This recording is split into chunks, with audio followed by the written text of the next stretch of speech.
end of time.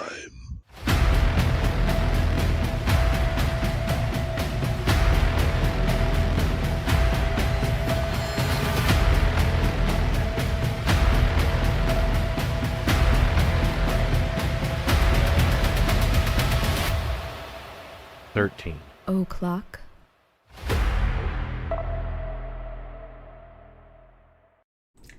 Well, hey, what's going on, everybody? It's Wednesday night, time for the main show, and Tom turned the fan on a little bit earlier today, so it didn't distract me, so I didn't fuck up the thing like I did on the Battle Royale review. I think it should be all right now because I cut the first 5 minutes off, as I usually do the next day, so I get rid of all that starting scene stuff. But yeah, if you weren't here, like, we were basically just, I forgot to put on the starting soon screen, so we were just like sitting there staring talking, into space. Yeah, I was going, man, I'm getting bloated. About being bloated, and I was saying, like, why'd you turn the fan on? I'm freezing my ass off. Like, it was all that kind of stuff. Yeah. But yeah, that's how that happened. I'm getting bloated. You're not bloated. You look exactly the same. Getting bloated. Okay. It's up to you. Yeah, it's just gonna retain water. He's sloshing around. Yeah. I can hear him sloshing around. Yeah. But today we're gonna do tell the truth behind Mother Teresa, which I've heard all kinds of stuff. Jenny said there's some new stuff that came out about it. Well, I don't know if it's new. I mean, it's just that people have been saying shit about her in India for a really long time, but like nobody really listened. Yeah, because that's where she lived, and that's where she had her hospitals or. And I can tell what's going to happen on this. Whenever we get on a subject that's Jesus-y or religious or anything that's religion or Christian adjacent, we get all the fucking kind of lunatics in the comment section. I'm not worried about it. Yeah, so I don't even read them. Then I have to fucking silence. I have to hide people from the fucking channel. Like I said, I don't even read them. I'll go through the comments. I don't give a crap what people like that say. I go through the comments once every couple months. Yeah. We really don't see comments that you leave in the comment section on time.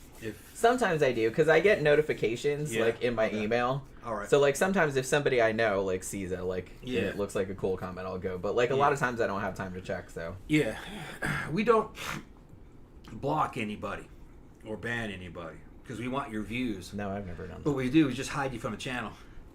So you can comment, but only you see the comment. We don't see it. Nobody else yelling sees into it. the void. So we want your views because we got some people. I hate watch the shit. I've got 4 or 5 people out there. Still of you, baby. Nobody. That we're still making money off you. Nobody cares. Yeah, but and probably still making smart ass comments, but you're the only one that's seeing them. Yeah, no one's seeing them but you. And like I said, even if you're not blocked or hidden, like I still don't see them most of the time anyway because I don't. Well, if you're hidden, you don't see them. Yeah. Well, no, I'm just saying that even if you're not hidden, I probably wouldn't read them anyway. So you're still shouting into the void. Yeah, like that old man yelling at the clouds. You just keep going though. Yeah, you just keep going. It's funny. Makes your life have meaning. Yeah, when you have administrators' tools on YouTube, on your channel, you have all kinds of shit. You can see Tom has the power. All kinds of shit. You can if somebody leaves a comment, you can see all the other comments that they've made over the fucking months or years. I think you can do all the same shit that I can do on the channel now that I've made you. Because I made you like a moderator or not a moderator, a manager. Yeah, I'm a manager, so I can go in there and look at and I go, and then I can look over and say, man, in the past fucking 6 months, this motherfucker's an asshole. I don't block you, but you're hidden from the fucking channel. Yeah. You know. Yeah, yap all you want. Yeah, they're probably still in there talking shit. You're the only one that knows. You're the only one that's hearing it. You go. But yeah, so I wanted to comment earlier. Phantom said that he just saw the film The Substance. Definitely a horror chick flick. Every girl who wants to get facial injections should see. Yeah. And also said it was inspired by The Shining, Society, Carrie, and Requiem for a Dream. All 4 of them. I'm very excited. Like, we're actually planning on going tomorrow night to see it. Because tomorrow's my birthday. So we were going to go for Thai food. And then I said, man, I really want to see that movie, The Substance. And we were going to go this weekend, but then Tom's like, well, shit, why don't we just go Thursday night? We don't have anything else going on. So I was like, okay, that sounds like fun. Phantom wants to know why you can't really swear in the live comments, I guess. I think we do have some kind of a moderation. Or some of it's kind of automatic, though. YouTube does all kinds of stuff. Yeah, I think it's automatic. Like, I don't know if I have time one day, maybe I'll dig in there and see if you can turn that off. But I don't know if you can. Yeah. So YouTube doesn't allow like fucking certain kinds of swear words or certain concepts. There's AI involved. Yeah. CB said, I guarantee Mother Teresa was a dirty bitch when she was younger. And then CB She was. Also, happy birthday for tomorrow, Jenny. Yeah, Thank you very much. Yeah, it's my big 5-2 52. tomorrow. Yep. But, yeah, I'm looking forward to it. I think it'll be fun. But, yeah, so that's the thing. I kind of feel like, I don't even remember. I think when we were doing the show about the Magdalene laundries, I think either one of us or somebody in the chat brought up Mother Teresa, and I said, oh, we should do a show about that bitch, because I kind of feel like even when I was growing up, and I'm not religious at all, and I wasn't raised religious or anything, but man, like Mother Teresa, she was all over the fucking news. It's like, oh my god, she's a fucking saint, which she's a literal saint now, like she wasn't then. And she does all this to help the poor and blah blah, and like no one really questioned it. Well, it's propaganda. Yeah, and I mean, you could argue that it's like, in some way, she probably did help some people. You know what I mean? You know, she did help people, but a lot of shit came out later on. It actually kind of started leaking out in the 90s, but I don't think anybody really wanted to hear it. Yeah. You know what I mean? Because she was just such a... Because they only canonized her in 2016. I thought it was earlier than that, but that's how long it took. And when she got canonized, because she had been dead long, she died in 1997.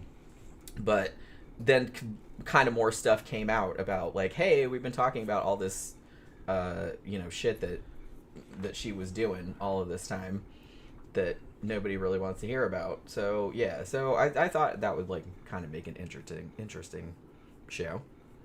You know, CB said, I turned 38 yesterday. Well, happy birthday to you as well. Oh my gosh, we have birthdays almost at the same time. Yeah, we have another friend that has a birthday this weekend. So we're going to go to Barbarella and celebrate her birthday, and also kind of the leftover of my birthday, I guess. You know. But yeah, so looks like everybody's here. Yeah, Tammy said usually you just have us lunatics in the chat. We love you guys, though. And honestly, we don't really have, I guess because we have good moderators, but we don't usually have too many people saying crazy shit in the chat. You know, sometimes people will come in and say something to try to get attention, but nobody pays any attention to them. And we don't really have that many. We don't really have that many problems even in just the regular comment section. Yeah, I mean, we might have some on this topic. Yeah, yeah. Usually it's the topic. It's not so much the show. Yeah, if you do religious stuff, you kind of get all the crybabies in here. But yeah, so but we did have a couple crybabies. Yeah. Yeah. I silenced 2 of them the past month or so. Which show was it, though? I don't remember. I think there were some crybabies on the Ted Gunderson show. Yeah, that was one of them. Yeah, that was one of them. Yeah. And it was real Jesus-y, kind of. Because, they want to believe that there's a big satanic cult that runs the damn world. Oh, that's right, yeah, because you read me that thing, and I'm just like, okay, person. That's not actually how it works, right? Yeah, he told us we needed to find Jesus and all that. Okay. I found him. He was behind the sofa the whole time. Yeah, so you believe in Jesus, and then you're going to believe that the world is run by a satanic cult. I ain't going to buy that. They're fucking weirdos, but the whole world isn't run by them. Yeah, I mean, and no one's saying there aren't weirdos in the world. Obviously, there are. We were watching a series on Hulu last night. What the fuck was it called? It's kind of like a combination of paranormal and true crime, but heavy on the paranormal. Yeah. And the first episode was about that dude in Nashville who believed in lizard people. It blew up the RV. And blew up the RV, in front of the AT&T building. Yeah, down Tennessee. Was it Tennessee? Downtown? Yeah, it was Tennessee. Yeah. In Nashville. Yeah, and he thought the... It was about lizard people. The lizard people were controlling people through AT&T telephone. Mm-hmm. And it was just, it was a lizard people conspiracy theory. And made a bomb, put it in his RV, and it's fucking got loudspeakers telling people to get away. That the bomb, he's even counting down and shit. And he blew his own ass up in that too. Yeah, he stayed in it and blew himself up. Bitch crazy. Yeah, and then the building, the AT&T building had fake windows on it. It was kind of mysterious, but it was just because they didn't want the building to look real industrial, because that's what it was. It was filled with a bunch of, fucking power. Because it was like in a downtown area. In a downtown area. They wanted to make it look like they wanted to make it look like an apartment or a fucking an office building, but it wasn't. It had a bunch of weird shit like transformers and telephone equipment and shit. Yeah, it was like all the hardware Yeah. for cell phones and I think landlines too. Tammy asked, anyone watch the new Shogun series? Pretty decent. Yeah, Yeah, it was we watched that. I really Yeah. liked it. I'm kind of hoping they do a second season. Yeah. I don't think we reviewed it, but yeah, we watched it a couple months ago, I think. Phantom said the baby killer nurse show. Yeah, we did get some comments on that, like people thinking she was innocent and all of that. Yeah, But, that one too, yeah. but yeah. Well, people believe what they want to believe. You know? Yeah, I mean, I wasn't there, but I'm pretty They get a fast. vested interest in something. Like, they still got people that believe that Michael Jackson was innocent. In that one show that we did, and they're like, listen to Razor Fist show. Yeah, I saw his show, and I like Razor Fist, Rageaholic. He's right about a lot. He's wrong about Michael Jackson, though. There are too many fucking witnesses, too many boys. And he was diddling. That was the original diddler. Yeah. I mean, He was diddling. there comes a point where the evidence just becomes so overwhelming. It's like Yeah. it's probably exactly what it Yeah. looks like. And You know what I but- mean? but You can only make excuses for so long. Yeah, he was diddling, and was he set up? Yes, he was set up. Fucking parents make a lot of money setting up PDF files as diddlers. But that doesn't mean That doesn't mean he wasn't diddling. He was diddling. actually doing it. They used the Those kid are as two separate they things. used the kid as bait to get the money. Those Yeah. are two separate things. And in Hollywood, evidently, there's some serial offending parents that do that with their kids against Hollywood executives so they can get it cash, that's pimping out your children. Both them bitches ought to go to prison. Yeah, that's fucked up. Don't Right. That should not be allowed. No, Well, it's not allowed, but it's not allowed. But they got parents out there that'll set up producers and fucking directors and everything. Ooh, thank you very much. Well, David Greener said, hey guys, no super chats today, but I signed up for the Patreon. Thank you very much. Thank you. Well, hello there. Gives us a super chat. Thank you very much. Happy birthday from a fellow 70s baby. Yeah, we're all getting old. That's all right, though. I'm not bothered. Mackie Max says, I got a roommate. Punk scene seems his scene and the gothic scene are close, according to him. Yeah, Yeah, there's a lot of overlap. goth is kind of an outshoot. And Punk yeah, rock like scene. an offshoot of punk. Right. For sure. And like I said, back when I was in high school, they all just hung out together because we were like the six weirdos like at the school, Yeah. you know what I mean? We were all into different shit, but we were all into different shit than everyone else. So you know what I mean? So there was that. All right. So do you want to? Let's Well, get into actually, why don't you? All right, go ahead. I'll get you a drink. Please All right. fill my drink up Yeah, right. because I started a little bit early, Yeah. so I could get kind of loosened up for the whole situation. That sounded dirty, but yeah.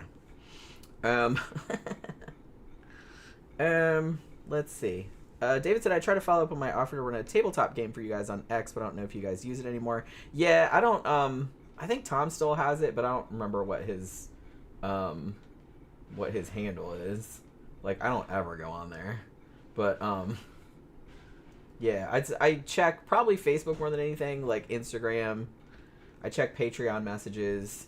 You know, the only thing I probably check every single day is email, but, you know, so that's probably the best way. I don't know. Like I said, we don't play a lot of tabletop games, and it's just kind of like we don't have a lot of time to do that, but I don't know. Maybe one of these days, because it does actually sound kind of fun. Yeah, Phantom said MJ was a freak of nature with his looks and clearly had mental health issues. Yeah, I mean, the dude, it was understandable, like, why he was the way he was, but that doesn't really excuse it. You know what I mean? There's a lot of weirdos out there that don't do that shit. You know what I'm saying? What you talking about? Michael Jackson looking, like, all freakish and shit. Yeah, Michael Jackson. Yeah. Hey, man, you know, he was a smooth criminal. Hey, Yeah. ha, ha, just a bunch of the... Or whatever the fuck it was. Yeah. Yeah, the thing about Jackson is, you know, when I heard the stories from the dudes, they're grown now. He was just, he had a slow hand. He had a way. You know, he was just, you know, he wasn't evil. He wasn't beating him up or anything. He's in love with him. But it's just highly illegal. Yeah, man. that's very highly problematic fucking still. illegal. Like I Shouldn't said, even do even it. whatever your reasoning for it is, Yeah. it's still not right. Sorry. Yeah, and it's affecting, you know, it's affecting young guys before they're fully fucking formed and shit, before they're fully developed. You know, just you're impeding their development. Yeah. Because none of those kids were, I don't think any of those kids grew up to be gay. I'm gonna pee real quick Go ahead. before we get too far into it. Yeah. But they got people that want to fight for MJ. Think about this. I got a big house here. If I started putting fucking Ferris wheels out in the front yard and trains that went around it, fucking sculptures of Peter Pan and little pretty fucking white boys with wings drinking out of the fucking water and shit everywhere, you know, and a whole bottom floor filled with fucking video games and man, the fucking neighbors would come and fuck. What the fuck is this? You know, they'd burn the fucking place down. They'd know exactly what it was. Well, that's what he was doing, man. That's what Neverland Ranch was. It was a very upscale. It was a very upscale trap. It was he was making a better mouse trap, man, and using his fame to call in, you know, what he liked, and you know. He didn't have any girlfriends. He was never seen with any women until the accusation started. And he got hooked up with fucking Elvis Presley's daughter. That's some wild shit. And when you see them, man, when I first saw them together on television, I could tell there was no chemistry. I could just tell it. It was all fake. It was like two lesbians up there. I know what you're talking Two lesbians that weren't in a relationship. Yeah, that was honestly the most cringeworthy moments of TV that I think that I've ever Yeah, seen. you could tell there was no chemistry between them. She's like, ew. Yeah. Ew. It was like that. I was just like, she was oh my hot. god, it was so. I had like secondhand embarrassment. She was. I think maybe she was open to the idea. I think maybe she was believing that he was interested in her. You know, He was trying to make himself be into it. and I think he was trying to make himself be into it. He wasn't into that. Mackie Mac asked, if I go to a goth club and not dress as a goth, will that be an issue with the goths? They just wouldn't see you. You'd be invisible. Yeah, I mean, as long as you're not a dick, no one cares what you dress Yeah. like.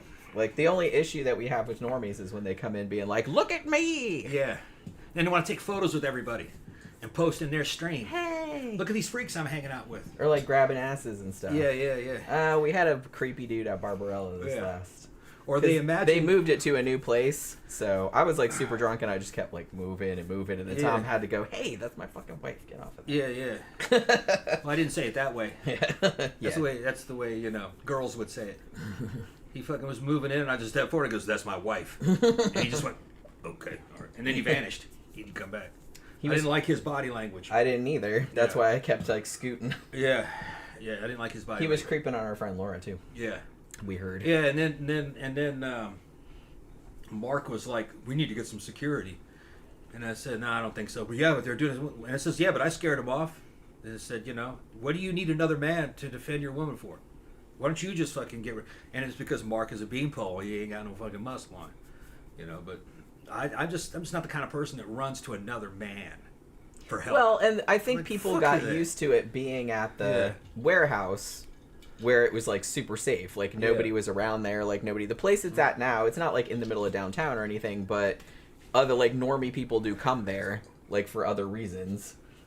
So you do kind of have a little bit of that. So I don't know. We'll see how it goes. I like the place in general though. It's all right. Skeletor 666 said, "I love you, Tom, and I love you, Jenny." Well, thank you, Skeletor. Thank you very much. Yeah, that makes me He-Man. Yeah. Okay. I told you had the power. I told you that earlier. See, it all ties together. Fucking funny, man. All ties together. Yeah. All right. So are we going to get into this? Yeah. All right. So what I want to do is, if you're not, I mean, I'm sure everybody's probably super familiar with Mother Teresa, but maybe not. So I want to kind of do like a little bit of a short biography at first, because it's kind of hard to overstate how fucking famous this woman was. I mean, she was fucking everywhere.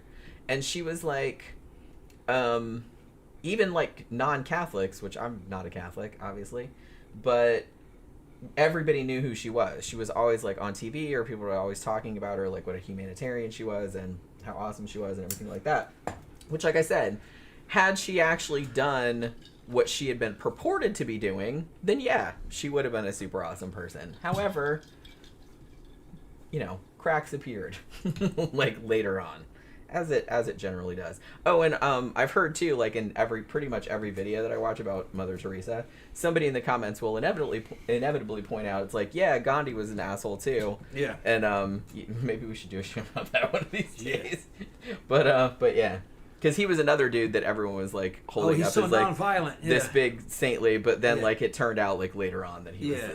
was absolutely. I don't know if I'd go so far as to say evil. Well, just like I wouldn't call Mother Teresa evil. It's just that I think she meant well, maybe, but I think that her religion, I think the tenets of her religion like warped her thinking to such a degree that regular people, like when they heard the reasons that she did stuff and like some of the stuff that she did, they're like, wait, what? Like that's fucked up. You know what I mean? So I think it was more a product of her being like super, super religious than her being like a malignant person. I mean, the outcome was the same, but I don't think she meant to harm anybody, even though she did. Does that make any sense? You know what I'm saying? I guess. Yeah. Yeah. We need. Well, that's what the show's about. We're Right. gonna give specific examples. Yeah. Okay. But I just think she was just a creature of a machine. She worked for that church, and it was all PR. And she was just she was just going through the motions to provide these so-called services and reliefs. But it wasn't much, man. It was like, here, man, sit on the stone floor. Here's a fucking blanket. Here's an asprin. Not even. You're dying of cancer. Yeah, okay, whatever. Just that kind of shit. Like, It was like that. Yeah. High Desert said, I love you guys too. We also love you guys. And High Desert also said she was another culty wackadoo. Yeah. It really does kind of warp your brain. High Desert said, I read Gandhi didn't like American black people and used the N-word quite often. Yes, I've heard that as well. So was Che Guevara. There were all I've these heard that dudes too. running around with the Che Guevara fucking shirts like they're fucking all like they're some kind of leftist revolutionary. Che Guevara, first of all, he died as a coward. All right, when they captured him in the field and fucking he started to break down and beg before they fucking put a bullet in him. All right, he was a coward. He was racist and extremely homophobic, hated homosexuals. All right, so you should have, if you're on the left, you should have nothing to do with that asshole. Everything about him was just PR, propaganda. He was a communist revolutionary. That was actually the same as a Nazi. They're about like Nazis. Nazis were just a German. Nazis were just communism. You know, they were just communists, but with the German fucking leanings. You know, they thought the Nazis thought that they were just improving on Marxism, making it have Germanic characteristics. But there's no difference between a Nazi and a commie. Even this kind of the same economy a little bit. The difference is just commies killed you by class, and the Nazis thought race was the ultimate class, so they killed you by race. Same thing. And they both killed Jews. The commies killed more Jews than the Nazis did. But you don't hear that, do you? But it's true. I mean, it's not a competition, but yeah. Yeah, the commies killed more. First of all, they murdered more people, period. And they killed many more Jews, period. And most of those Jews that Hitler killed were running from the fucking communists. And they had a pact with Stalin. Stalin told them, says, hey, bunch of assholes, capitalists are running your way. And don't trust them. So, you know.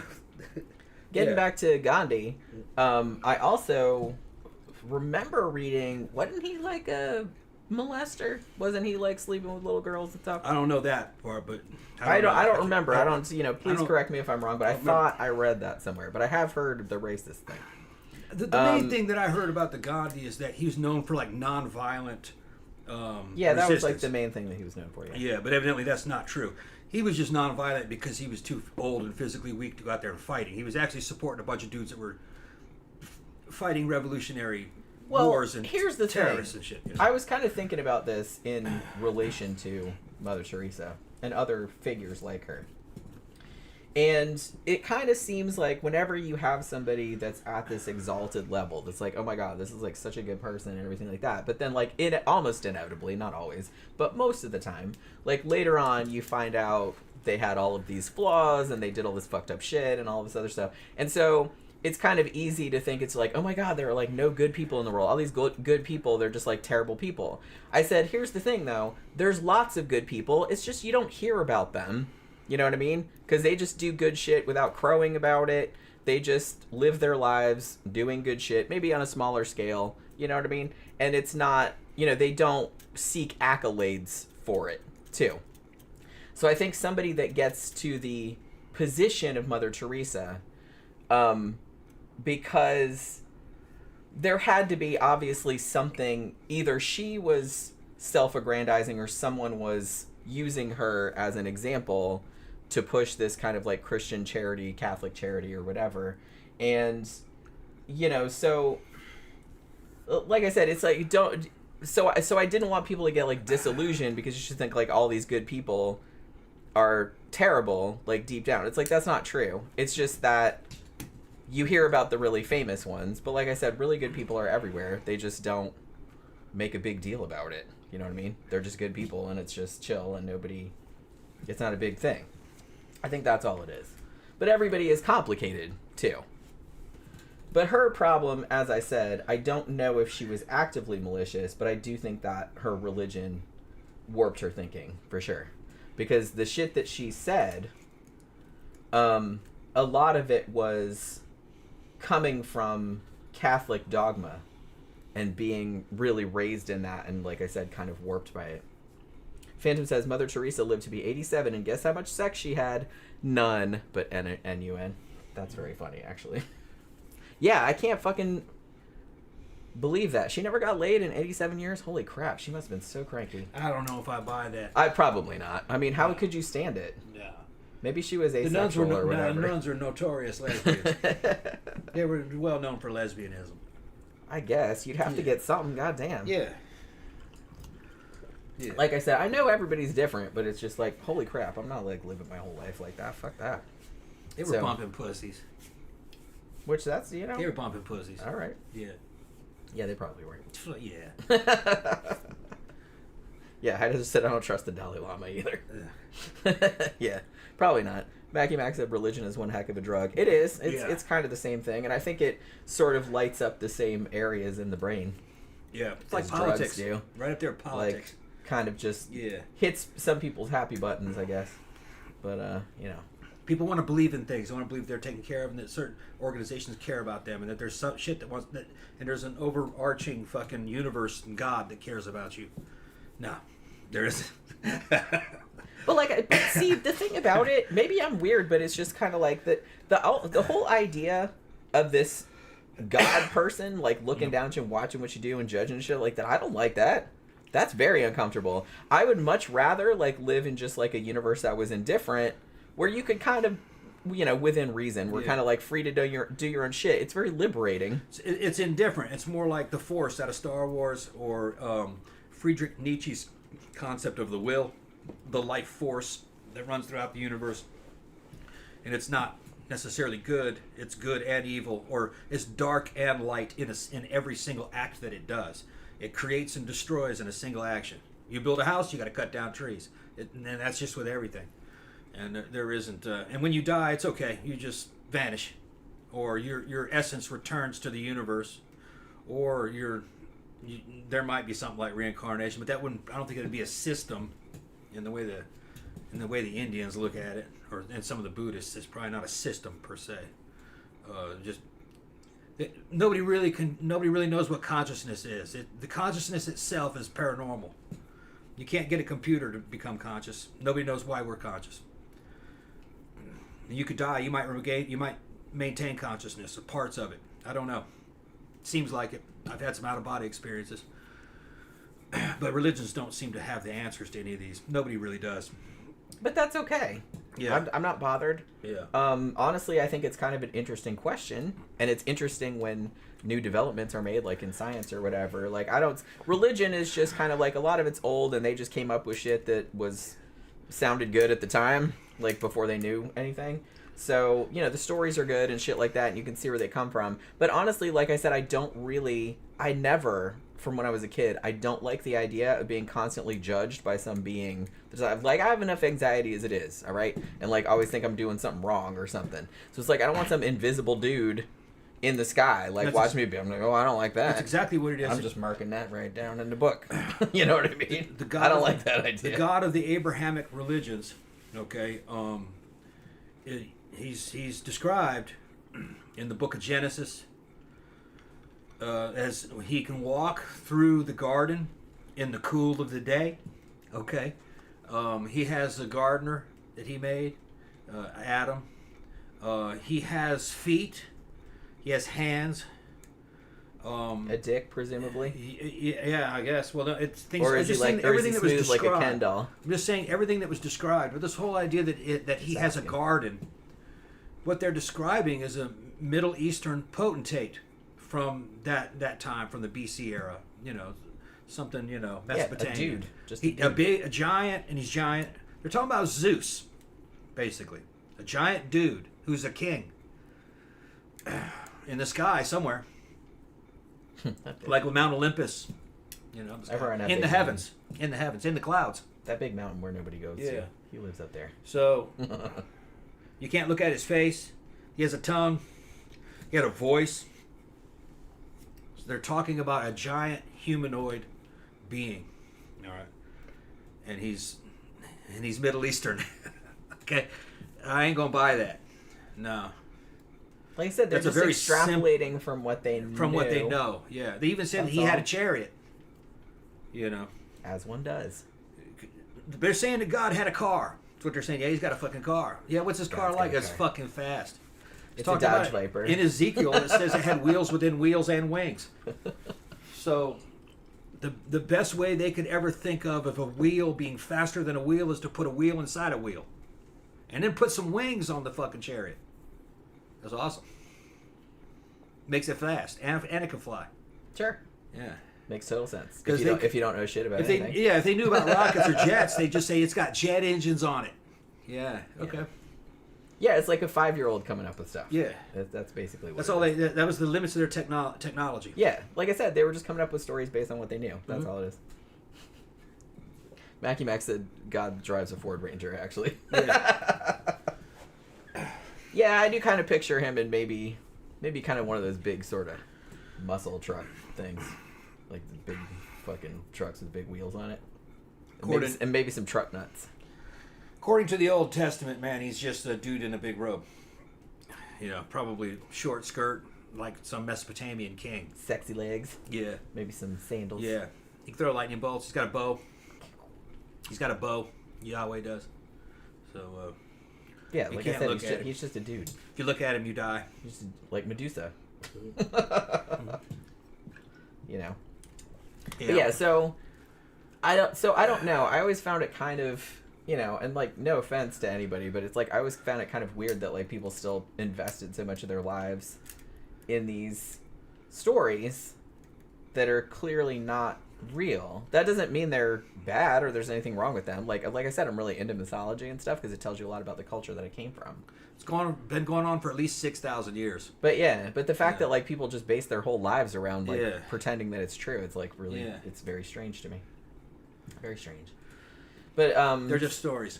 I know. So I think that was a lot of Mother Teresa's problem. Like I said, I wouldn't call her like an evil or a bad person necessarily, in the sense that I don't think she intentionally meant to harm anyone. But I do think that the kind of warped mindset she had because of her upbringing in Catholicism sort of informed a lot of her views later on, which most normal people would find really fucked up. So I think that's what it is. I'm just going to say that right out the gate. So yeah. So, as I said, she died in 1997, actually, and was canonized in 2016. Now, when she died, she had actually opened several, like, hospitals, centers for the dying, like, places where poor people could go, and so lepers and things like that could go, in, I believe, like, 123 countries. It was a whole, if you want to call it a franchise, that's kind of what it was. Missionaries of Charity, that was what she started. She started it in Kolkata, which used to be called Calcutta, in India, and then it kind of like expanded like over the years until it was in over 100 countries. And she actually won the Nobel Peace Prize in the 80s, I think. It's in my notes somewhere, but I haven't got down that far yet. And or maybe it was 1979 actually that she won that. So, like I said, she was very revered as this paragon of humanity. Which, like I said, had she really done the stuff that she had purported to have done, then yes, she probably would have been. But it wasn't. It's, as usual, it's more complicated than that. So obviously her name is not Teresa. Usually when you become a nun, you take another name, and it's usually of another saint. She was actually, I'm not even going to attempt to pronounce what her original name was. Her first name was Agnes, but her last name was Bojaxhue? Not sure. Her parents were Albanian, and they were like super Catholics, right? And she was born in what is now, it's in the Balkans, but it's now like northern Macedonia.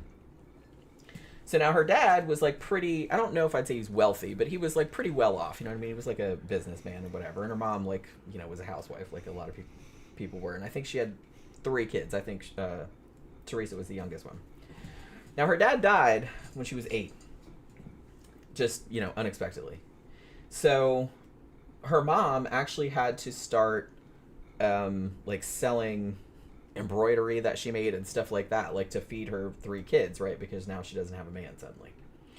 Now, as I said, her family were super, super religious. I mean, the very, like, you know, praying every day, all of this, going on the pilgrimages, the whole 9 yards. So she grew up in a very, very religious household, and that's kind of all she knew.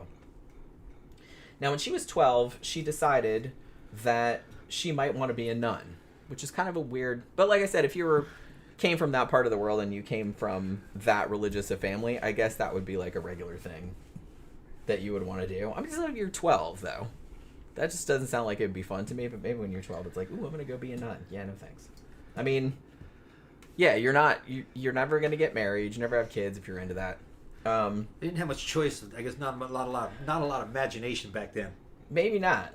Yeah, you got to give up all your shit. You got to like live in a convent. Yeah. Most of the time, they just lock you in the convent. You can't like leave or nothing. Well, she wasn't a looker or anything. She was actually not bad looking when she was younger. Yeah, you saw pictures of her? Yeah, I've seen pictures of her when she was young. I mean, you know, like I said, when she died, she was 87. She was born in 1910. Yeah, I saw pictures of her in her 60s and shit. She not very good looking. Not a good looking woman. No, but like I said, when she was younger, like in her 20s and 30s, like she was actually, I mean, you know, she wasn't like gorgeous or anything, but she was just like, you know, like a passably attractive woman. So yeah, so she starts thinking about it like at 12 years old, and to her credit, she did like, I don't know if you can join a convent at 12, can you? I don't think so. Back then, maybe you could have back then. I don't know, because they probably figured you were an adult at 12 anyway. Yeah. But anyway, she didn't. She thought about it for 5 more years, which, you know, seems good. And she still did like all the religious stuff. Her mom like worked for the church, like doing church events and stuff, so she would help her out with that, and would you know, do outreaches for the poor and stuff like that. Her mom also did that. So when she's 17, she decides she's gonna bite the bullet. She's gonna become a nun. And she also decided at 17 that she, I guess she had read something about stuff that missionaries were doing in India. Now, keep the word missionaries in mind, because that's kind of going to be a big thing going forward. So all these missionaries were working with the poor in India, and Mother Teresa decided that she was going to do that, because India at the time, you know, had a lot of poverty. And so she decided that's where she wanted to go. So she applies for what is called the Loreto Order of Nuns. Now, they were actually based in Ireland, but they had missions in India. So when she was 18 in 1928, she left her family and went to Ireland to kind of get acclimated there. And actually, she never saw her family ever again. She just like left them at 18 and never. I don't think she even ever spoke to them again. I guess that's what happens when you become a nun. I don't really know that much about it. So stupid shit. I know. Well, yeah, that's what I mean. It's like that to me. That just never seemed like I said. If you were raised in that environment and you really do believe that, like, obviously they do have people joining all the time. So it's just kind of like, obviously some people find it an attractive proposition, but it's like, holy crap, man, I couldn't imagine. I guess there was just nothing else going on. So you want to be pious, and this is how you're going to demonstrate. And I know that piety. someone probably got forced in there too, like, because they didn't want to. But I could never do that. No, it's like fucking. Feels like throwing you in fucking prison, man. I can understand that you could be a nun maybe for a tour of service. They can leave, I think, whenever they want to, but they can't go back in. Yeah. But still, they ought to do it where you sign a contract. 5 years. Yeah, you should do like And then little you're done. chunks at a Yeah, time. you do It's little like, chunks, then you can like reassess. Yeah, and you say you want out for a few more years, and you can go out for another. Like go live like a normal life for a little while, and you see come if you back, like it, and then maybe you could come back. Yeah. That's what I would do. That's the system I would put in. Yeah, but it's like asking Because if somebody. not, you're gonna run them into the ground. It's like they're in a damn prison. Yeah, it kind of does seem like prison to me. But they probably see it as a big sacrifice and proof of their piety. Well, yeah, that's exactly what it. That's. But you why know a what lot that of is, them- though. There's always like ego behind that. Of course. Well, Yeah, and I want that's to be good. That's going to be a big theme Yeah. of Mother Teresa as well. Fuck Like I right. said, I didn't know her, but I do kind of feel like that was a big factor. It's the same thing when you join the Army infantry. It's going to be fucking rough, and then you're proud when you make out of basic training and now you're in a unit. But then they go, but if you're real hardcore, you'll join the Army again by fucking going to the Ranger School and fucking getting your shit beat up, in Ranger School. And you can only do that. You can say, boy, how could you put up with all that suffering, man? Fucking all that food, sleep deprivation. Ego. Yeah. You want to be stronger than the other soldiers. You know what I mean? So I think being a nun and a priest is the same thing. They want to be more holy than other people. Yeah. So they can look down on others. Yeah. But it's all LARPing. Yeah, so they can be a moral superiority. I do kind of think that's a Yeah. big attractive Yeah. factor for many people. It only works in do those that kind systems, of though. stuff. Yeah. Yeah. Like going to Ranger School only works in the Army. Civilians wouldn't understand it. Oracle says, I've thought of being a nun if my husband dies before I do, but that's more about wanting to avoid the whole dating thing. And I'm not Roman Catholic, so I'd have to join an Anglican order, and I'd have to hide my atheism. I mean, you can just avoid dating and not be a nun. You can just kind of live on your own and just have a good time by yourself. I mean, that's probably what I would do. Oscar says, you guys have to watch the movie The Substance, best movie of the year. We're going to see it tomorrow. We're going to go tomorrow night and see it for my birthday. Because I really wanted to see it. It looks crazy as shit, and I'm down. So yeah, we're gonna go see it tomorrow night probably. So we'll probably do a review of it on Monday now that I'm thinking about it. But yeah. So she's in for 2 years of nun training, whatever the fuck that is that they do. And then she goes to, she's in Ireland for she learns English while she's there because she can speak English like really well. And, you had to learn the whole history of the nun order or whatever. And then she went to India. She got there in 1929. Now, this is when she took the name Sister Teresa. And she was named after Saint Teresa of Lisieux, I guess. It was like a saint. And she stayed there at the convent in India. It was in Kolkata. It used to be Calcutta. And she was a teacher. She actually taught geography and history at some of the schools there. Now, as I said, a lot of the nuns generally, at least in this order, I'm not sure if it's true across the board, but you were not actually allowed to leave the convent, which again, fuck, man, you can't even go to the 7-Eleven for cigarettes and beer, or what the fuck is that all about? I don't like You've that. imprisoned yourself now. That's what I mean. Why would you voluntarily do that to yourself? Like I said, everybody has their own thing. If people want to do that, I'm not saying they shouldn't be allowed. I'm just saying, why the fuck would you want to do that to yourself? Mental illness. I guess. Like I said, I know some people were forced in there against their will, and it's like, obviously they didn't have a choice in the matter, but it's just, I don't know why you would choose to do that. You got to be crazy to be a Catholic priest, too. Same thing. You gotta, I kind of in the modern world. Maybe in a long time ago, that was a big move up. But yeah, I can see why a long time ago people did it. Yeah. But, because it was kind of a respectable thing back then, and it's just kind of And they had sex anyway. They did, yeah. Yeah, priests had all kinds of sex. They just did it on the down low. Yeah, they just had to pretend they didn't. Yeah.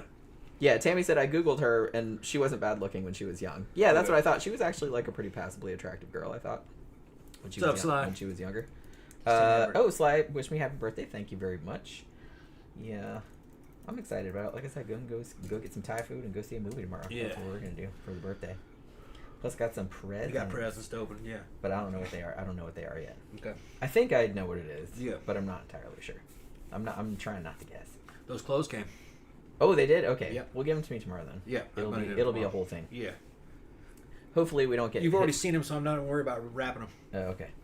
Hopefully we don't get hit by that fucking hurricane thing. It looked like it was going It's gonna like miss way. us. Yeah, I think It's gonna hit the panhandle.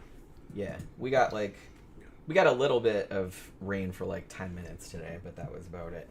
Like a little bit of a storm. So yeah, so they weren't allowed to leave, but in 1935, when Mother Teresa was 25 years old, they actually gave her little special privileges to go and teach at another school, like outside the convent. And so she was at this place for like 2 years, and then she took her like main vows, at which point she became Mother Teresa instead of Sister Teresa, because that's how that works. And she actually became a principal at a school. And after that, they made her stay in the convent again. So she stayed there for like 9 or 10 years.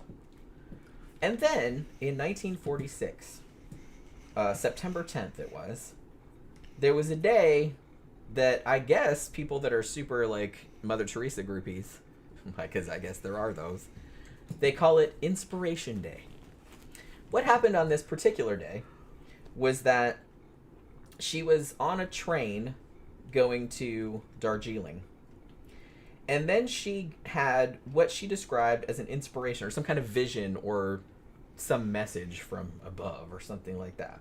She called it a call within a call. And this inspiration, supposedly, told her that she needed to leave the convent and that she needed to spend her life helping the poor by living among them. Like, go live with the poor and help them out. So, thank you very much, Jeffy Art. Got a super chat with the little... Yeah. I like the little guy with the maracas or whatever those are. the little fruit man. So, she had this vision. So she goes to the convent people, superiors, whatever, and explained to them, well, I have to leave the convent. God talked to me. God said that I have to do this, so who are you guys to tell me not to? But it took like 2 years for them to finally be like, okay. They were like, this bitch crazy. Yeah. Yeah. Even though, well, that's the funny thing, is like the whole premise of the religion. Yeah. Is like, and why people got sainted and shit like that was because God told them this, that, and the other thing. Yeah. But if like you come to them now and say that, they'll be like, get out of here, you fucking nut. You're insane. I'm like, but don't you believe that though, right? Yeah, but not from you. Yeah, so it took her like 2 years. I don't know if there's like a lot of paperwork that has to be gone through or something like that. But she was basically like, I want to leave the convent and I want to do this. And they were I don't think they thought she was crazy necessarily. I think that they just thought that it was probably like an unwise proposition, because she was basically asking to go live in the slums like of Kolkata, like as a single woman, and she was still fairly young at this point. And they're like, it's probably like really dangerous, is that really what you want to do? But after 2 years, they actually did grant her permission. Although they did it like on a limited basis. They said, okay, well, you can go for a year and then we'll reassess like what's going on. You know what I mean? So very famously, I guess, like considering later on, before she left the convent, she goes and buys these saris that are, white with the 3 blue stripes on them. And she bought 3 of those, and that's kind of what she wore. And then, like, later on, she would always be wearing those, because that was, like, the uniform. Like, when she started Missionaries of Charity, that was the uniform, like, everybody wore those. But she got, like, really famous because she was always wearing those. That became kind of, like, her thing, like, her brand, you know what I mean? So she leaves the convent in 1948. She'd actually been there for, I believe, 20 years. Now, the first thing she did, she didn't go right to Kolkata. She actually went to Patna first and did like a little like basic medical training, which, that's good at least. Although I don't know how basic it was considering like some of the allegations later on. But yeah, so she got that. Now I believe she's about 38 years old at this point. So she goes to the Kolkata slums in 1948. And she gets there. I guess she didn't really have... I guess this is maybe a known thing. They just think God's going to guide them or whatever. I don't think she had any money. they take all your shit, right? Like when you join the nunnery. And so I didn't know if she had any plan, like what she was going to do or anything. So she just gets to Kolkata and she's just like kind of walking around, like she didn't have anything. She just had these 3 like white saris with the blue stripes on them, and that's about it. So she's walking around. The first thing she sees these little kids, and she's like, oh, I'm just going to start like teaching these kids. She's a teacher, right? She'd been a teacher for a long time. And so she just started teaching them and like writing in the dirt and everything like that, because that's kind of what she knew.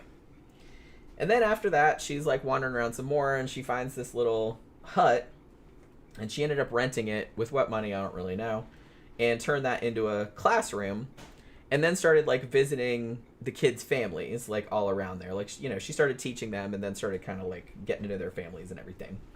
And since she had some basic medical knowledge, she started kind of helping them out like with health kind of issues and stuff. And as like word started getting around about her, people started donating to her, right? So I guess that's kind of where the ball started rolling. And then she got like her first employee, subordinate, helper person, who was a former student of hers, like from the nunnery. And as it went on, she soon got like more and more, and then she had like 10 people like helping her. So she's, like I said, they gave her a provisionary year, and she did the shit for a year. And then she goes back to the convent, and she says, I want to start my own order of nuns. And, right here in the slums. And so that's when she founded the first Missionaries of Charity. So this request of hers was granted by none other than Pope Pius XII. So he was the one that gave the go-ahead. So that was her first one, and that was established in 1950. Now, as I said, there was, at the time, there was a huge amount of poverty in India. There had been horrible droughts, just disease, the caste system didn't help, all of this other kind of stuff. So there was like a lot of people just living on the streets, like, just sick and dying and everything like that. It was just like pretty bad. Like it is now. Yeah, I mean, well, it was a lot worse like back then. Worse back then, yeah. It was a lot worse back then. And the government could not keep up with like all of these people that were sick and dying just in the streets or whatever. Now, the first thing Mother Teresa did, she didn't open a hospital necessarily, which we'll get into this. The first thing she opened was what it was called Place of the Immaculate Heart, and it was essentially a hospice. It was like a home for the dying, is what they called it. So what they would do is that her little nuns would go through the streets and would find people who looked like they were not long for this world. Let's put it that way. And so they would take these people and take them back to this building. And then they would wash the people and give them something to eat and like put them in a bed. And, supposedly they were thinking, well, they wanted the person to die like not alone, like not in the street and with dignity and be clean and have food and everything like that, which is nice. However, as we'll get into a little bit more later, it does seem, and I don't know if this started this early, but one of the things that they were accused of doing was essentially baptizing people into Catholicism, like, without their consent. Like, before they died. You know what I mean? Mm-hmm. Like, just to get some more names in the register, I guess. Because that's, like, important to them. So, yeah, they kind of got accused of doing that later on, and that's kind of... Some people were like, that's why they were always, like, worried about all these dying people. They don't, because you just drag them in there. Yeah, here's, like, a meal, and here's a bed, and shit like that, and, oh, you're a Catholic now. And then they die, you know what I mean? They can't really protest. So, yeah, like, they got accused of doing that a lot. But, like I said, I don't know if it started this early, but they got accused of that, like, later on. So they would bring all these people in. Then later, in 1955, they opened a children's home, which is like an orphanage, essentially. So the kids were brought in, and like, they would teach them and give them medical care and stuff like that, as far as they were, as far as they could. And some of them were adopted out, or if not, they would be like, trained in like a trade or something like that, like when they got older. There were also a lot of people that had leprosy in India at that time, and sadly, a lot of people that had it, their families would abandon them because it's very disfiguring, and there was kind of a stigma about it. So Mother Teresa decided the first thing she did was she started a leprosy fund that people would give money to, and then she established like a leprosy day, I guess, like to educate people about it, like so people wouldn't like lepers wouldn't be treated like monsters, which, like I said, that's kind of nice. And she eventually ended up opening like some leper clinics. The first of them, I think, opened in 1957, and then they moved around. You know what I mean? It wasn't like a building; they were like mobile clinics, and she would like bring people bandages and medicine and stuff like that.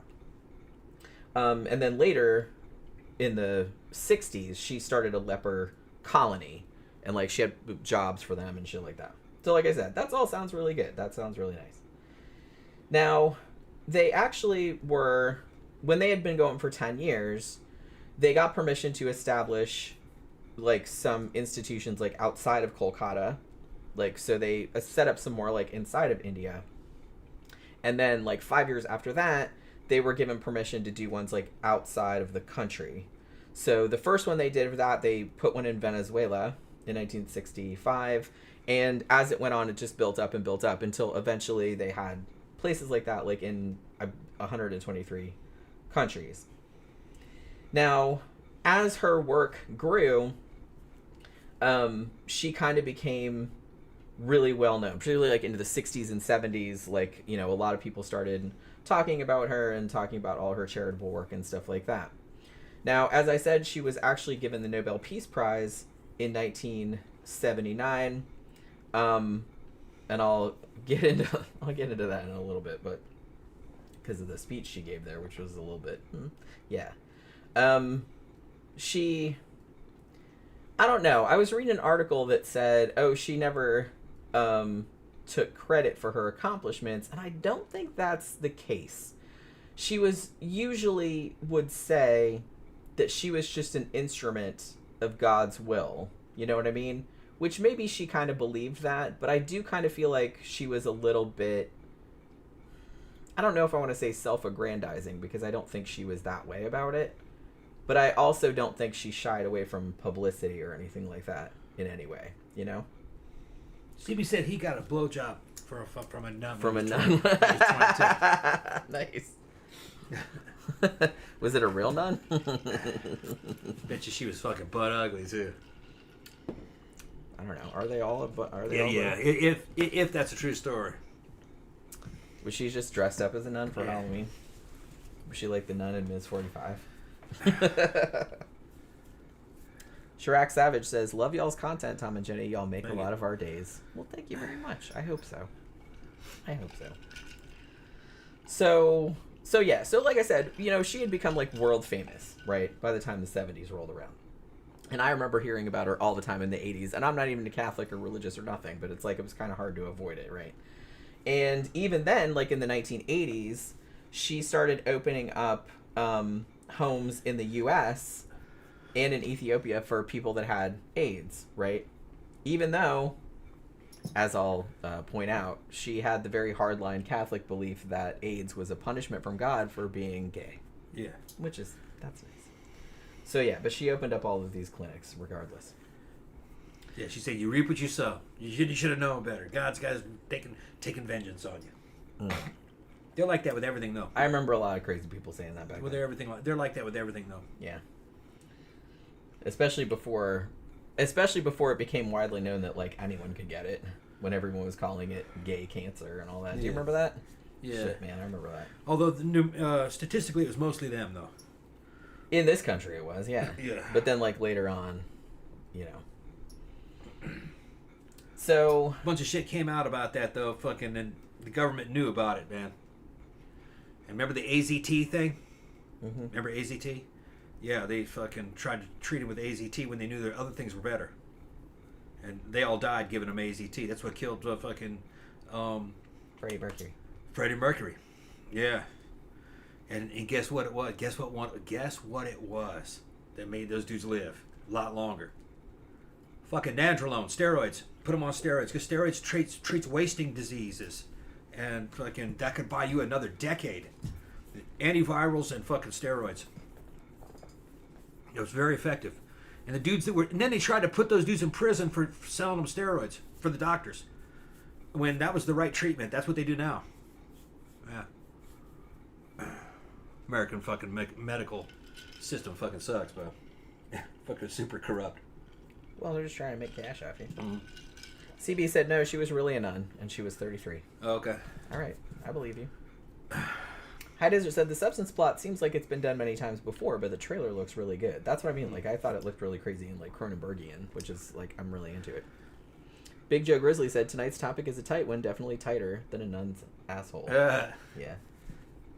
I don't know how. Who is that we were listening to when they were a little boy or a little girl? The nun used to make them go underneath the damn thing that she was sitting on, and fucking perform oral on her, and eventually they fucking the shit. I remember that. Remember that? Do you remember that? And then her chair broke, and everybody saw her fucking bare ass fucking going up in the air. Big old fat. I don't remember. Who was that told that story? I don't remember. I remember seeing it. It was a while back that we saw that. Didn't that happen in Australia? I don't remember. I don't remember like hardly. I kind of remember the details, but I don't. We watch so much stuff. It's just kind of like I forget most of it. I forgot, and I think that wasn't very long ago. They were talking about the '80s. I think. Still remember who it was telling that story. Me and Jen were like, "What?" It's like that's crazy. Yeah, not to be up there giving school to all these boys. I think it was boys or girls. And she had one of them underneath underneath her chair. You couldn't see it because there was like a podium or something in front of her. Fucking weird. Religious people are perverts, man. Yeah. I'm a pervert too, but at least it's like I'm not that kind of a pervert. At least I admit it. Had that little kid fucking servicing her while she was doing the fucking thing. Everybody hated her. Said she stank.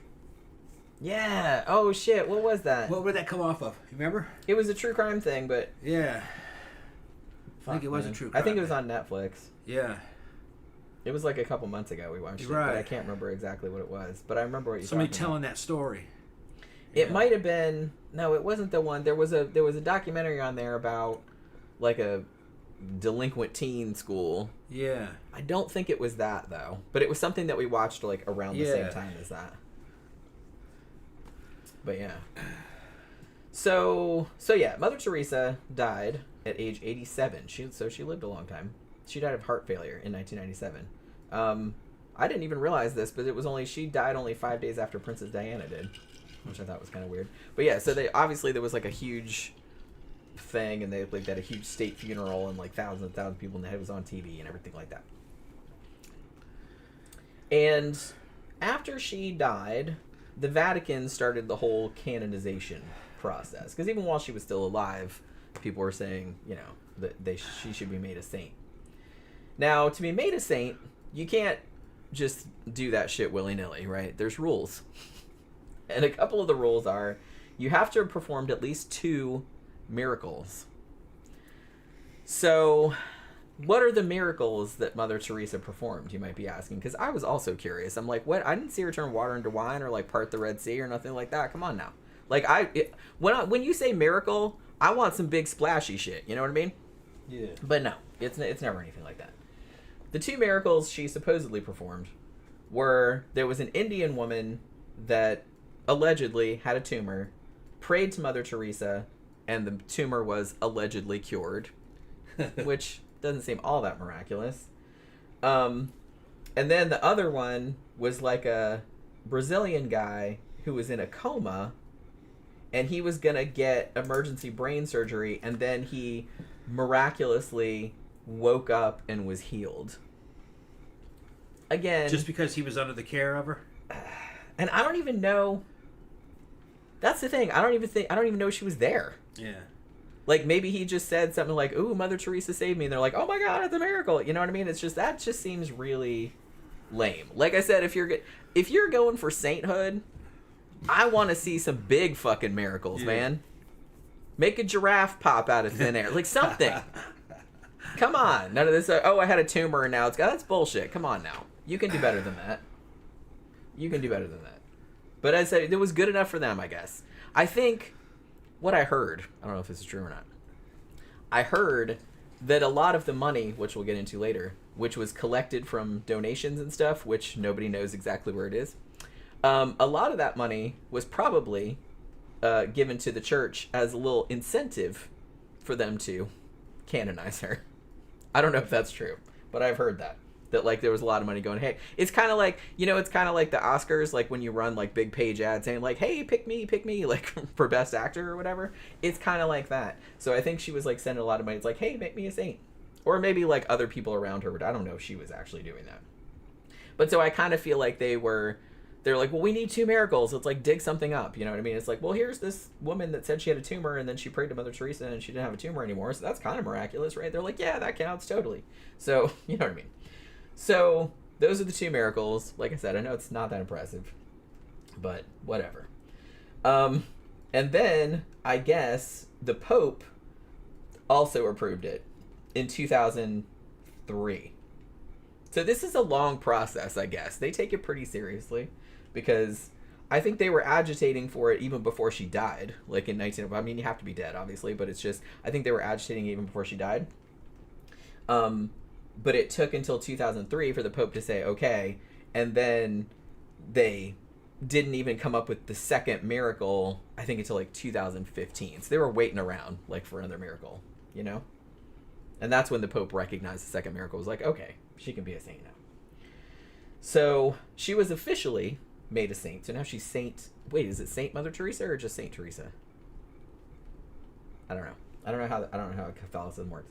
But yeah, so they made her a saint in September of 2016, which, like I said, I didn't even remember that happening, and I thought it was like a longer ago than that. But it's like, I was like, wow, that's a pretty recent. So the thing about it is that I kind of think because people had been kind of trying to talk shit about her since the 90s.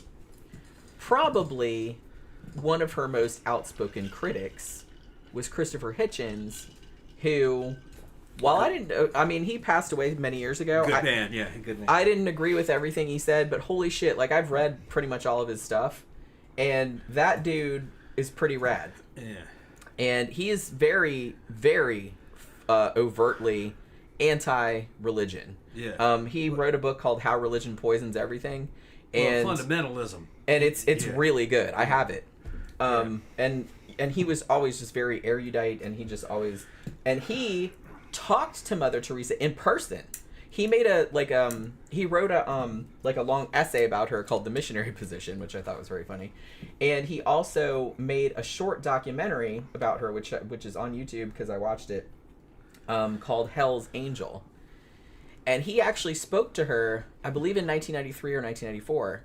And so he asked her outright, like, why do you do this stuff? And basically, she basically said she's not a social worker. She just does the stuff for the church. She wasn't doing it for the people. Right. She didn't really care about that. Like, I'll get more into that later.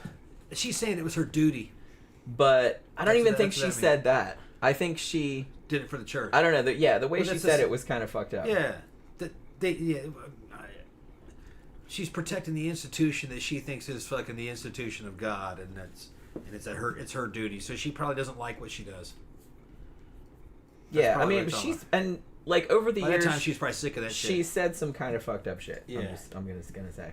Yeah, but I'm sure she's crazy. She probably she's mentally ill probably when she went in, and I don't think. She was so young. Like when she was 18, being a nun is not good for your mental health. So it can't be. No.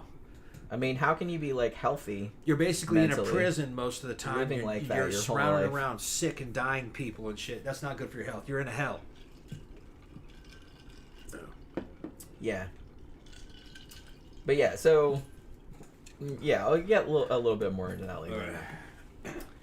So, as I said, I think her whole thing, she was not a humanitarian in the sense of the word, like as most people would understand it. As in, you're helping people because you empathize with people, just out of the goodness of your heart. You're not expecting anything in return or anything like that. And there are a lot of people like that. She was not like that. She was not a humanitarian. She was a missionary. Yeah. Her whole thing was to convert people to Catholicism. That was her main goal. And she was not shy about saying that. Some of her homes, like, she wouldn't let sick people in there unless they converted. You know what I mean? And she's in India. Like, there's Hindus and some Muslims and stuff like that. But so she wasn't having it. No. So, and like I said, they kind of got accused later on of essentially converting people to Catholicism against their will, like before they died. That's like one of the stated missions of the church, though. Yeah. All churches are like that. Yeah. And so I'm just saying that it's like, I think people, when they think of she was just doing good out of the goodness of her heart, she wasn't. No. She had an ulterior motive. Yeah, duty and to expand the power of the church. To convert people. That was her number one. Now they're going to come back and say, goal. well, we're saving souls, though. We're getting them into heaven. Well, maybe some of them believe that, but to everyone else, that seems like really fucked up. It's the way religions work. Well, yeah, I know. I'm just saying, to normal people, that's fucked up. Yeah, you're approaching it from a left mindset, a modern left mindset, and that's not how these people are. Yes, I know that. They're just not like that. It's a different moral system. I know it is. Yeah. Which is why I don't want anything to do with it. I'm very aware of how it works. I don't have any problem with religions, but I have problems with religious fundamentalism and then religions trying to tell people what to think and to believe if you're not of that religion. I don't really care what they say to their own believers. I don't. If you want to believe in that, fine. Yeah, I'm not bothered. Like I said, as long as it doesn't believe it. Yeah. Or to tell me that I'm wrong because I don't believe what you believe in. And, you know. If you keep the shit to yourself and just don't hurt anybody, then I have absolutely no problem. Yeah, if you make me mad doing that, I'll hurt you. Because that's part of my religion. I will share my religion with you all fucking day. You know. Yeah, that's what I mean. Like I said, I don't have a problem with religion in general, as long as people keep it to themselves. Or, you know, just do their own thing. As long as they're not getting all up in other people's faces about it or trying to, like, pass laws and it's like, well, our religion says you can't do that, so nobody can do that. It's like, fuck that shit. No. Yeah, I'm a supreme libertarian. I don't Stay out of people's lives with that crap. I'm an absolute libertarian. I don't give a fuck what you do. I just don't care. As long as you're not hurting other people or fucking coming after me, I'm fine. I'm good. Do what you want. I'm not bothered. Right. I'm the same. I'm not bothered. I don't give a fuck what you do. I don't give a fuck what you believe. Just don't. Yeah. That's your prerogative. I mean, the problem is there's some gray area though, because some people's beliefs, like that dude's in Nashville's belief in lizard people, led to him blowing up. Yeah. Although nobody was hurt though. I mean, he blew himself up. But you know, the thing is, though, no one's gonna cry about that. Because I don't care what you believe. I care about what you do. Yeah, I'm just saying that people's beliefs, like, play into their actions though, to a certain degree. So there is like some gray area there. So but you can only punish people for what they do, not what they believe. Yeah, exactly. Right. Because there was that other dude, they talked about, I think you were in the bathroom, but they were talking about another dude in Seattle that also believed in lizard people. Yeah. And he'd, like, made a bunch of YouTube videos, and they showed him, and he seemed, like, a little bit unhinged. And he ended up killing his brother because he thought his brother was turning into a lizard person. Here's the thing, though. You can only punish people for what they do, not for what they believe. Because what'll happen is that governments start to think, well, these people believe a certain thing, so therefore they're going to do something. They're a threat. We're going to round them all up and kill them or imprison them. And most countries do that. China's got fucking Muslims all in concentration camps because, in their mind, Muslims blow shit up. They haven't blown anything up, but Muslims blow things up in their mind. So they make them. They got them in these camps. Okay. So you got to be real Christians careful. Christians have blown shit up too. What's that? Christians have blown shit up too. And then, well, Falun Gong, not in China. I don't think there are any Christians in China. I'm just saying that if you're looking at it from a global perspective, like lots of belief systems. Yeah, blown but things nations don't. Real nations and civilization states like China don't give a fuck about other countries. They only care about China because that's their world, and they consider themselves to be the oldest surviving civilization, as they think it's one continuous civilization, which is mostly a lie. Really, they're a product of the 70s and the 80s. They don't care about the outside world. They think everybody else is a bunch of fucking savages, and that they're the only civilization on the planet. And they got Muslims, and they say they put them in camps. They got Falun Gong, they put them in camps and they kill them. They sell their organs, you know.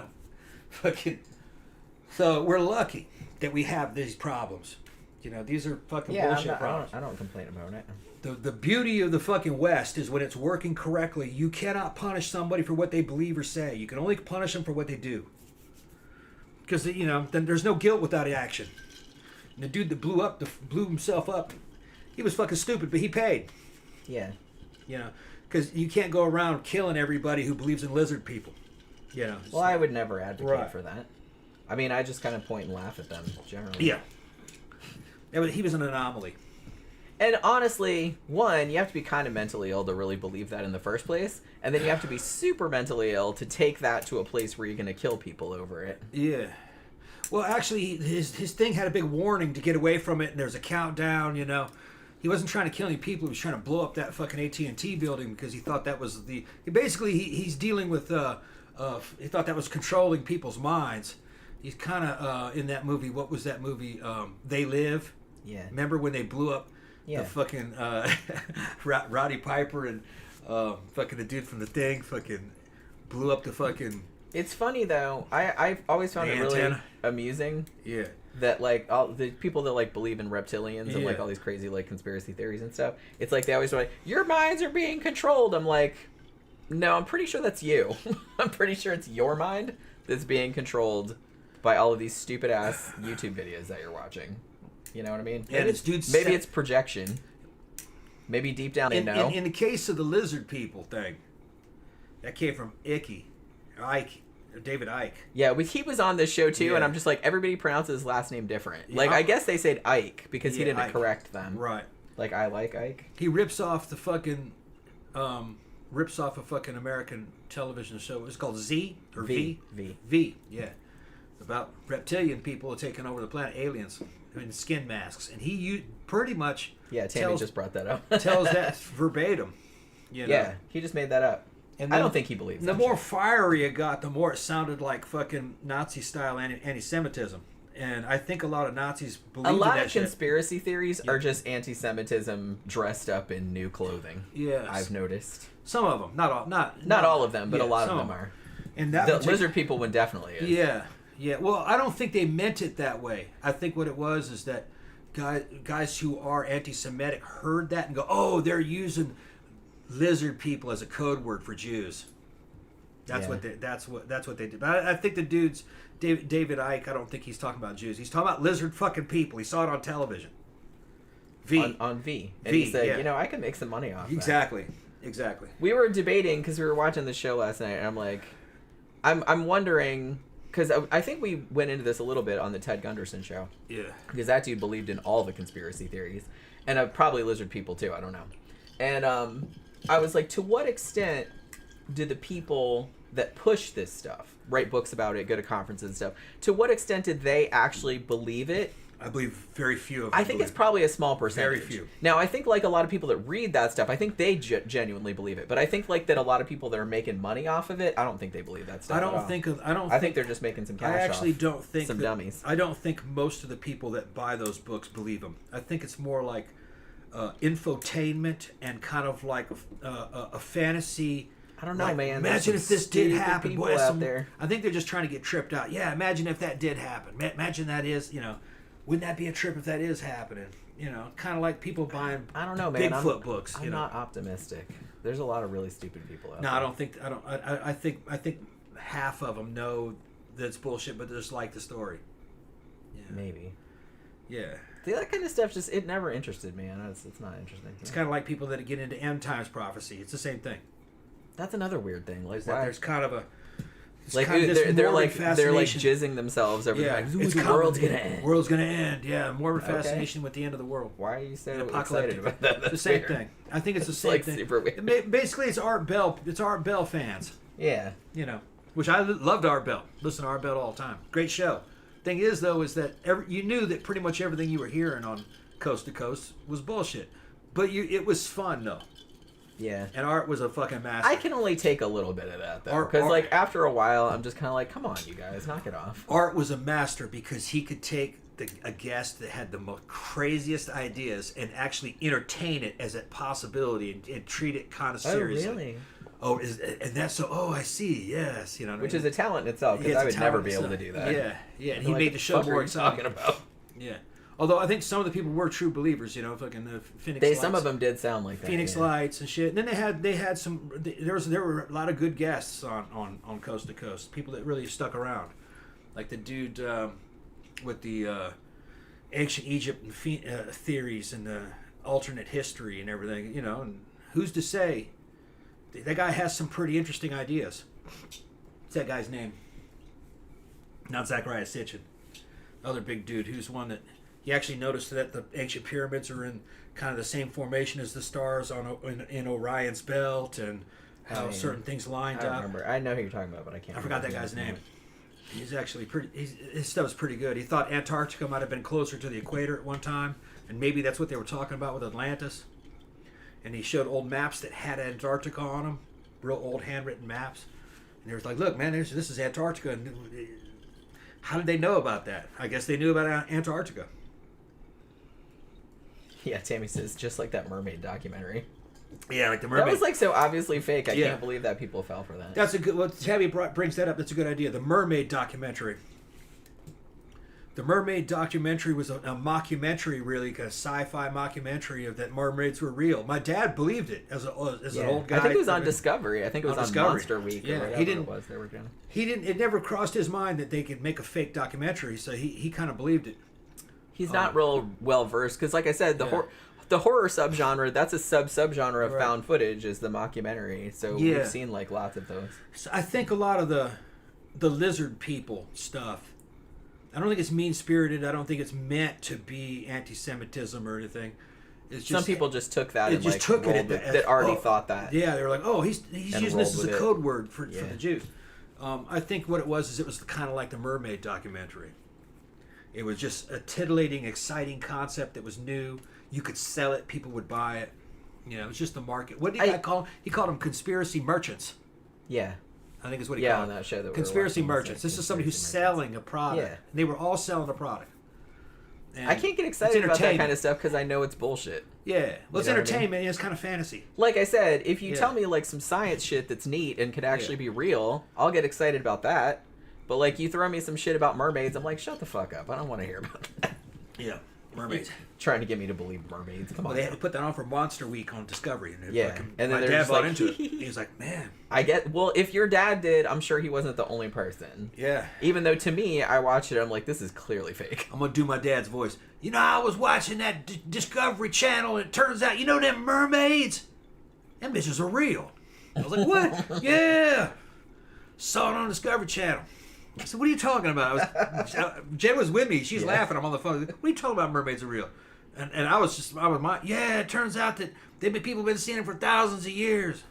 They got them drawings of them on fucking, hieroglyphics and shit. You know what I mean? This bitch is seeing manatees. So I said, what is this? I found the program he was talking about. Yeah, we watched it. It was just, he had never seen a mockumentary before. I called him back and said, Dad, that wasn't real. That was for Monster Week. Oh, that wasn't real? He says, yeah. And he goes, but they had all them doctors. And I said, they were all actors. And he goes, I thought that doctor was good looking. She was too pretty to be a doctor. I thought, oh, okay, I understand. Okay, yeah, all right. So it's not real. They didn't have, no. Oh, okay, all right. Man, I thought that shit was real.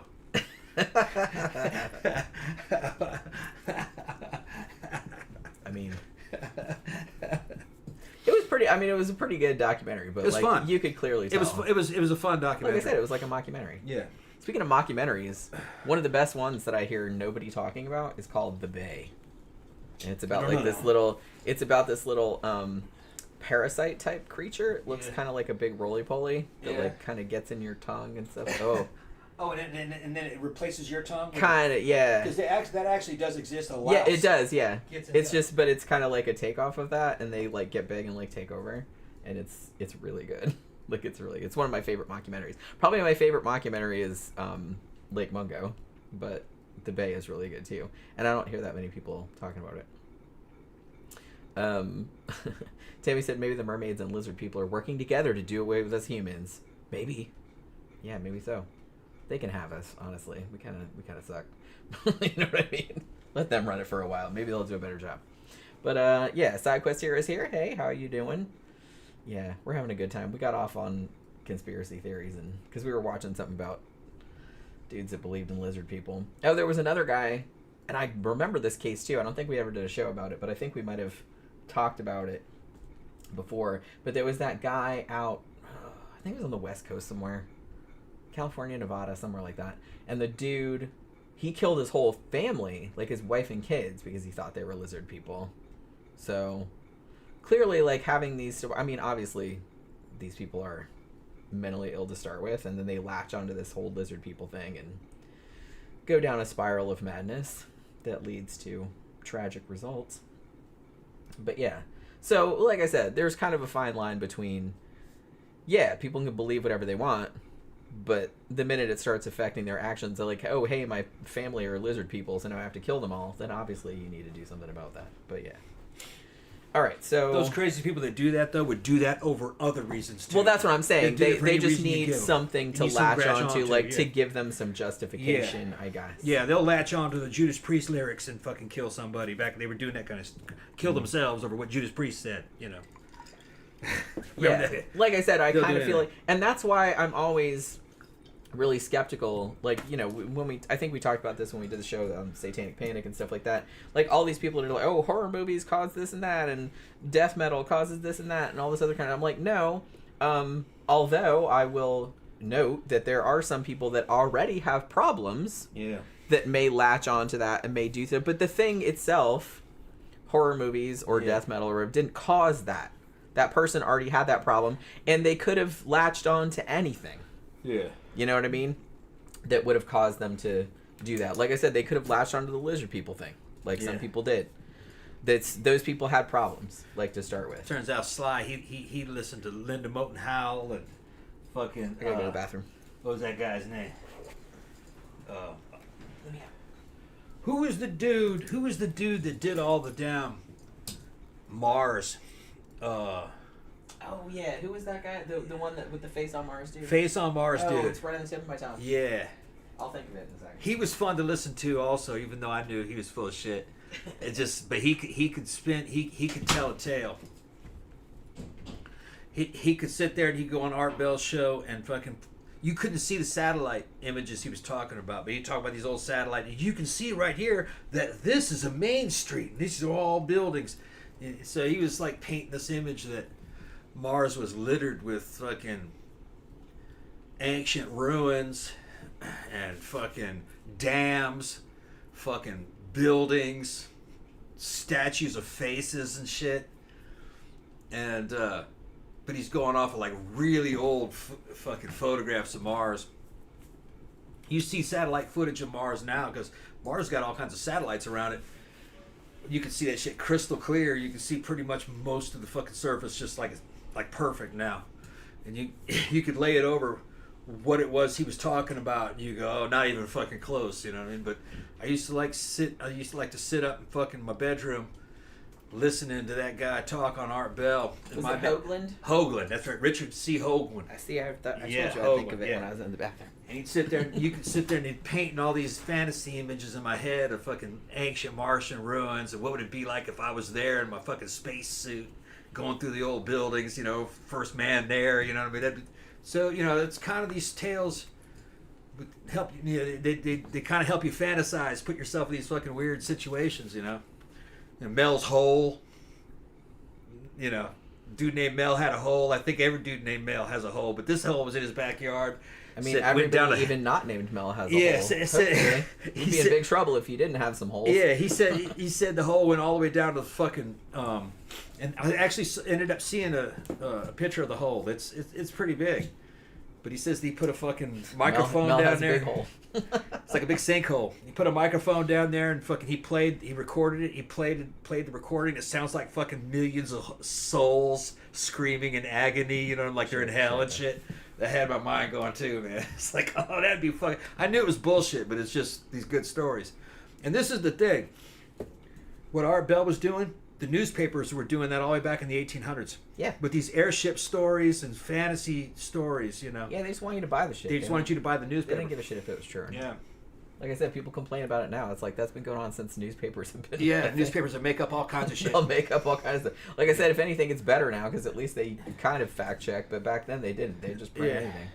They're like, we don't give a fuck if it's true or not. There were so many competing newspapers. They would just sell fiction. Yeah. They just make up a story. Yeah, we saw a fucking airship. It was the size of, it was a mile long, and some dude came down and asked for some coffee, and we gave him a coffee. He went back, and they wanted it your 5 moved cents, on. man. It had lights on it. Yeah. Yeah, CB said, I listen to Slayer and Lamb of God and Slipknot, and I don't kill animals or people. Yeah, that's the thing. Like, I've been to horror movies, like, pretty much my whole entire life. And I would never do that to anybody, unless they really deserved it. You know what I mean? But yeah. So, alright, let me get back to what I was talking about. Yeah. Alright, so, because I don't have a huge amount left, but you know what I mean. So, there was actually an article about her. Like I said, there was shit coming out about her even while she was still alive. But it seemed like either the Catholic Church was like, and we're kind of trying to keep it on the down low, or people didn't want to hear it, or it was like, oh my god, she's a saint, what are you talking about? You know what I mean? But in the 90s, when Christopher Hitchens' documentary came out, the New York Times was like talking about it, like reviewing it. And in there, like the person that wrote the article said that Mother Teresa was less interested in helping the poor than in using them as a source of wretchedness on which to fuel the expansion of her fundamentalist Roman Catholic beliefs. So that's, again, kind of what it seemed like she was doing. I think she wanted to be visible in the way that's like, oh, look at these poor, pathetic, wretched people that I'm helping out of the goodness of my heart. Oh, and by the way, I'm Catholic, everybody should convert. I kind of feel like that was kind of the reasoning behind it. And also, here's another thing that's even more horrifying, is that all of these medical centers and places that were supposedly supposed to treat people and everything like that, not so great. A couple people, one Indian journalist who went to one of the places, because some people have like journalists have like gone undercover and like worked in some of these places, like volunteered, and a couple of them have compared them to Nazi concentration camps, which is not good. They said they strapped children to beds, would basically like leave them in the outdoor toilets like for a long time, like fed them just this shitty gruel, would laugh at them like when they peed on themselves. Basically the sanitation was like super bad. Like they would take needles, they would like inject somebody with something, then they would just rinse it under tap water and then reuse it. They didn't really have any great medicine. A lot of the medicine was expired, and they would only give it willy-nilly. They wouldn't usually give painkillers because Teresa and the nuns and everything like that thought that suffering brought you closer to God. Yeah, like Jesus. So yeah, so they wanted to make you suffer. Yeah, so they wouldn't give you painkillers or anything. The real reason was that they weren't buying any. That would cost them too much money. The church didn't want to buy all those painkillers. But yeah, so it's like, so the people that worked there, they didn't have any medical training. Some people reported that it's like they would wash like the shitty like sheets that had shit on them in the same sink that they washed the dishes that people ate off of. Man. Without flushing the water out or anything, huh? I don't know, like as far as that, but yeah, it's like, and I mean that's unsanitary even if it was, you know what I mean? Like it was just like super gross. This is in India they were doing this? Yeah. Yeah. And I've heard that about some of their other centers, because they had places like all over the country, like all over the world, I mean. So they had them other places too. And I don't know if they've had, undercover volunteers go to every single one, but a lot of the ones that people worked at said the conditions there were just like appalling. Yeah. And that people were just like strapped to beds, and like it was just disgusting and super unsanitary and all this other kind of stuff. And like no medicine, nothing like that. And a lot of the centers, they complained, like there was a report in the Lancet in the 90s also, which is like the big British medical journal, and they were saying like the mortality rate at some of this places was like 40%, which is unbelievable. And so she did actually get asked about this shit, like even back in the 90s. Like I said, so people knew this stuff, like when she was still alive. So she did get asked about it, and this is a quote. This is what she says. "There is something beautiful in seeing the poor accept their lot, to suffer it like Christ's passion. The world gains much from their suffering." Damn. How fucked up is that? Like, oh goody, let's watch these poor people fucking suffer of easily preventable then they get closer diseases. to Christ. Yeah. Yeah. That's what I mean. That's twisting that shit around. That's what I mean by her religion informing this warped mindset that she had. What are they going to do? Go back to self-flagellation? Here, you know. Oh, I'm sure she was probably into that too. That sounds like right along those lines. Yeah. So these poor people who came to this place for help, I would imagine, end up in the clutches of sadomasochists. Yeah, and they're basically like, "No, we're not going to give you any like readily available aspirin or anything like that to alleviate your pain because you should suffer to get closer to God." How fucking messed up is that? So, like I said, that is not humanitarian. No, it's sadism at all. Yeah, that's absolutely sadism. Yeah. And see, that's the thing, but that grows out of. Right. I mean, that is a logical outgrowth of a lot of Catholic thinking. Yeah. That's what I meant at the beginning when I said I don't think she meant to hurt people, but because of that mindset that she had, she ended up having this really warped view about suffering and like that was okay, and it was almost like it should be encouraged. And the thing about it is that I suspect that she knew deep down that this was bullshit because remember I said she died of like a heart condition when she was 87. She lived a long time. When she first started suffering from heart problems, she immediately got her ass over to like a good hospital over in the United States and got that shit got that shit treated. Like toot sweet. It was, you know, it's suffering for everybody else, for the peons, but not me. I'm not gonna suffer. Like these are the poor people up in India. We can't. Yeah, it was almost like I don't think she saw them as human. Yeah, these are the poor people. We can't give them we can't afford to give them top-notch fucking medical treatment because we got to buy all this real estate, okay, and all these other expenses we have. We're just gonna give them more than what they would get if they were just dying on the street, and we'll be good. And that was probably the justification. It's like, well, it's better than just dying alone in the street. Which, I mean, that's true. Yeah, but you still, they may have had the money to do a lot better. Well, see, that's another thing. Is that according to many studies that were done, only an estimated 7% of everything that was, and she got a lot of donations. And the thing about it is that nobody knows how many donations she got because they didn't keep track. Oh, so basically, the guy was kind of like, God is our banker. Only he knows how much. I'm like, oh, okay, it must have been a shit ton. But but only 7% was. You know, but so a lot of the hospitals and stuff, they didn't buy shit for that. They said, you know, even if there's food, like if they needed bread, they waited for somebody to donate it. They didn't go buy more. They had money, but they wouldn't. They wouldn't go buy new needles. They wouldn't buy medicines that weren't expired.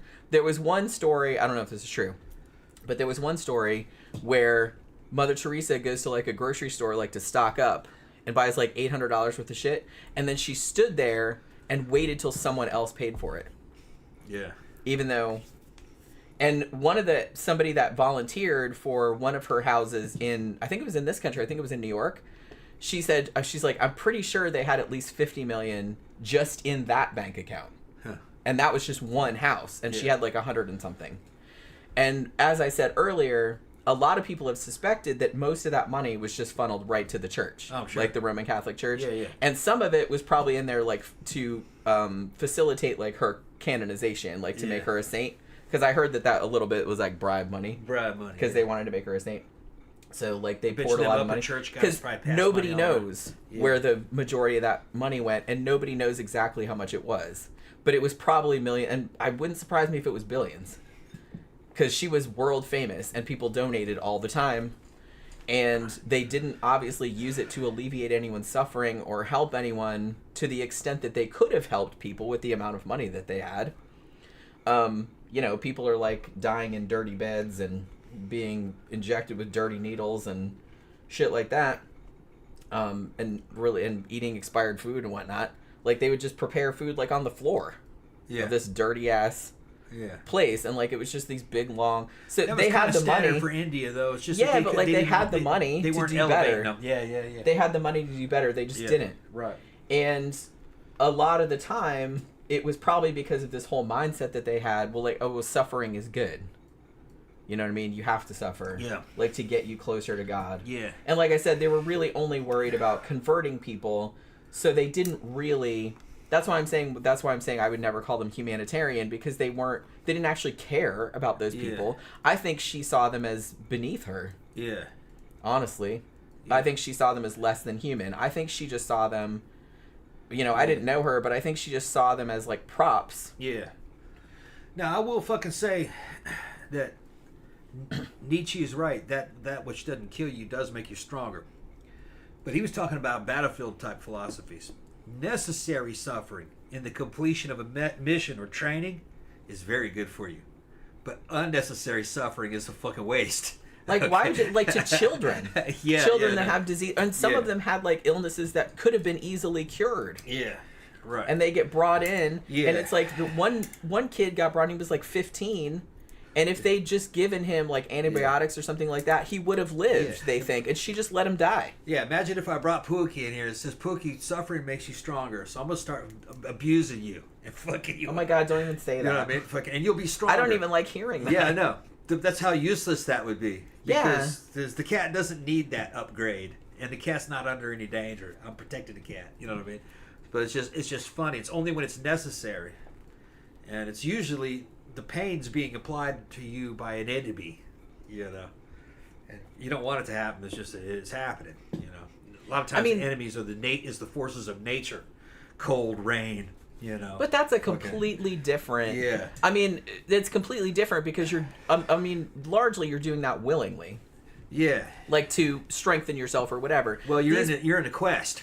Yeah. You're trying to complete a mission. Like these people are just trying to live lives. They're poor. They didn't choose that. Right. They were just born like that, and there's not really much they can do to get out of it. Yeah. And it's like then they get some fucking disease. They turn up at this place, and it's just like, oh well, you need to suffer. Like fuck that. That's horrible. Yeah. That's horrible. And it's just that mindset is just fucking, it blows my mind. Why would you think, I don't know. I was just thought like kind of baseline of being a good person. Well, like people shouldn't have to suffer needlessly. If you can alleviate that suffering, you should. It's that Catholic mindset and in general kind of the Christian mindset. Yeah, that's why the suffering makes you stronger. I never All you got to do is look that. at Jesus. Jesus suffered on a cross, suffered for you to save you. That kind of. Now, the thing is there were older Germanic interpretations of Christianity that seemed to predate Roman Christianity. A lot of the barbarians that were invading Rome during the ancient times were Christian, or had something like Christianity according to the. But one of the things they would do is they would crucify people. And they crucify enemies. The Romans did it too, but they would crucify people. Later on in the in the medieval period, they were like, well, if it was good enough for Jesus, it's good enough for you. It's that kind of thinking. And in the Philippines, the Christians still crucify themselves. That's some wild shit. Willingly. Like, if you're doing it to your own self, then okay, fine. You're just an idiot. But it's like if you're doing that to other people. I wouldn't call them idiots. I would just say that they want to experience what Christ experienced. And that's their religious icon that they're into. I'm not doing that shit. So and evidently fucking from the videos that I saw, they actually nailed the dude to a cross. Yeah, I've seen that. Yeah, and he was up there hanging. It didn't look that bad actually. What, you want to do it now? No. Well, listen. Me and Jen know cute ass goth chick named Aurora, who you can stick spikes through her back and she suspend herself from the ceiling and swing around all day long and be swinging around from her fucking legs and shit. So in the goth scene, there is kind of that punishment suspension type thing that happens. We're not doing it for religious reasons. We don't all do it, so. But we have people that do that, and then they'll put on a whole show. You pay them. But Aurora comes down and says, "How bad was it?" "Oh, it ain't that bad." Yeah, she's used to it. So I'd imagine having some nails put through your hands, probably not that bad. I'd have to ask Aurora, would you think you could allow nails go through your hands? She'd probably go, yeah, it wouldn't be a big deal. So I mean, shit, I got my nipples pierced. That's about as far as I can go. Yeah. That hurt enough. Yeah. I imagine going through your hands would hurt a lot less than nipples, probably. Yeah, because it's not as sensitive. Yeah, that wouldn't hurt as much. It would still hurt like a motherfucker, but it wouldn't hurt as much. You're going in between the bones. Yeah, I don't think it would hurt as much. What would hurt is hanging off of them. But you'd go numb. Although he was on a step, supposedly, that his feet were sitting on Yeah, I've seen that. Because they say that you weigh too much, the nails would rip out. You couldn't just hang someone by their hands with the nails. Yeah, side quests point out that when they really crucified people, it was through the wrists. It wasn't through the hands. Yeah. Because it wouldn't hold your weight up. It'd just tear out. Well, there's some... I don't know if that would kill you because there's some veins there. They probably went around them. That probably wouldn't hurt as bad as if it went through your hands. I don't know. I think wrist would there. Well, yeah, but I think wrist would probably hurt more than hand, but I don't know. I don't know. There's more meat to go through. Yeah, but I think there's more. I think there might be more sensory cells. Not in your on the palm, palms of your hand. Might be because you got to have good tactile. I give myself injections all the time. I don't really. It does. Those are little needles, but there are places where you can put them in. You don't feel it at all. But it wouldn't have been that bad from an Albert Fish fucking. Man, that Albert bitch Fish stuck needles in his taint all day long. Yeah. Albert Fish fucking had Jesus beat, and he was doing it kind of for religious atonement in a way. And plus, he loved it though. He loved pain. He loved pain and suffering on himself and on others. Sick dude. We already did a show on Albert Fish. Serial killer. A long time ago. Yeah. Well, yeah, that's what I mean. It's like, and I know that like sadomasochism is a thing. Yeah. And it's just like, look, if you're just doing it to yourself or people that are willing participants, then I don't have a problem with it. But like I said, the problem arises when you're foisting that on people that didn't ask for it. Yeah. Right? Like I said, a lot of these are children with diseases that are coming here ostensibly for help, and you're basically just telling them, too bad. We're not going to give any painkillers, even though we have them. I don't even know if they had them. I'm sure they had them, but they wouldn't give them out. Or they would just like give them out really because they're like, well, you have to suffer. Because that's what gets you closer to God. In crucifixion, you died from suffocation. Yeah. Yeah. We don't.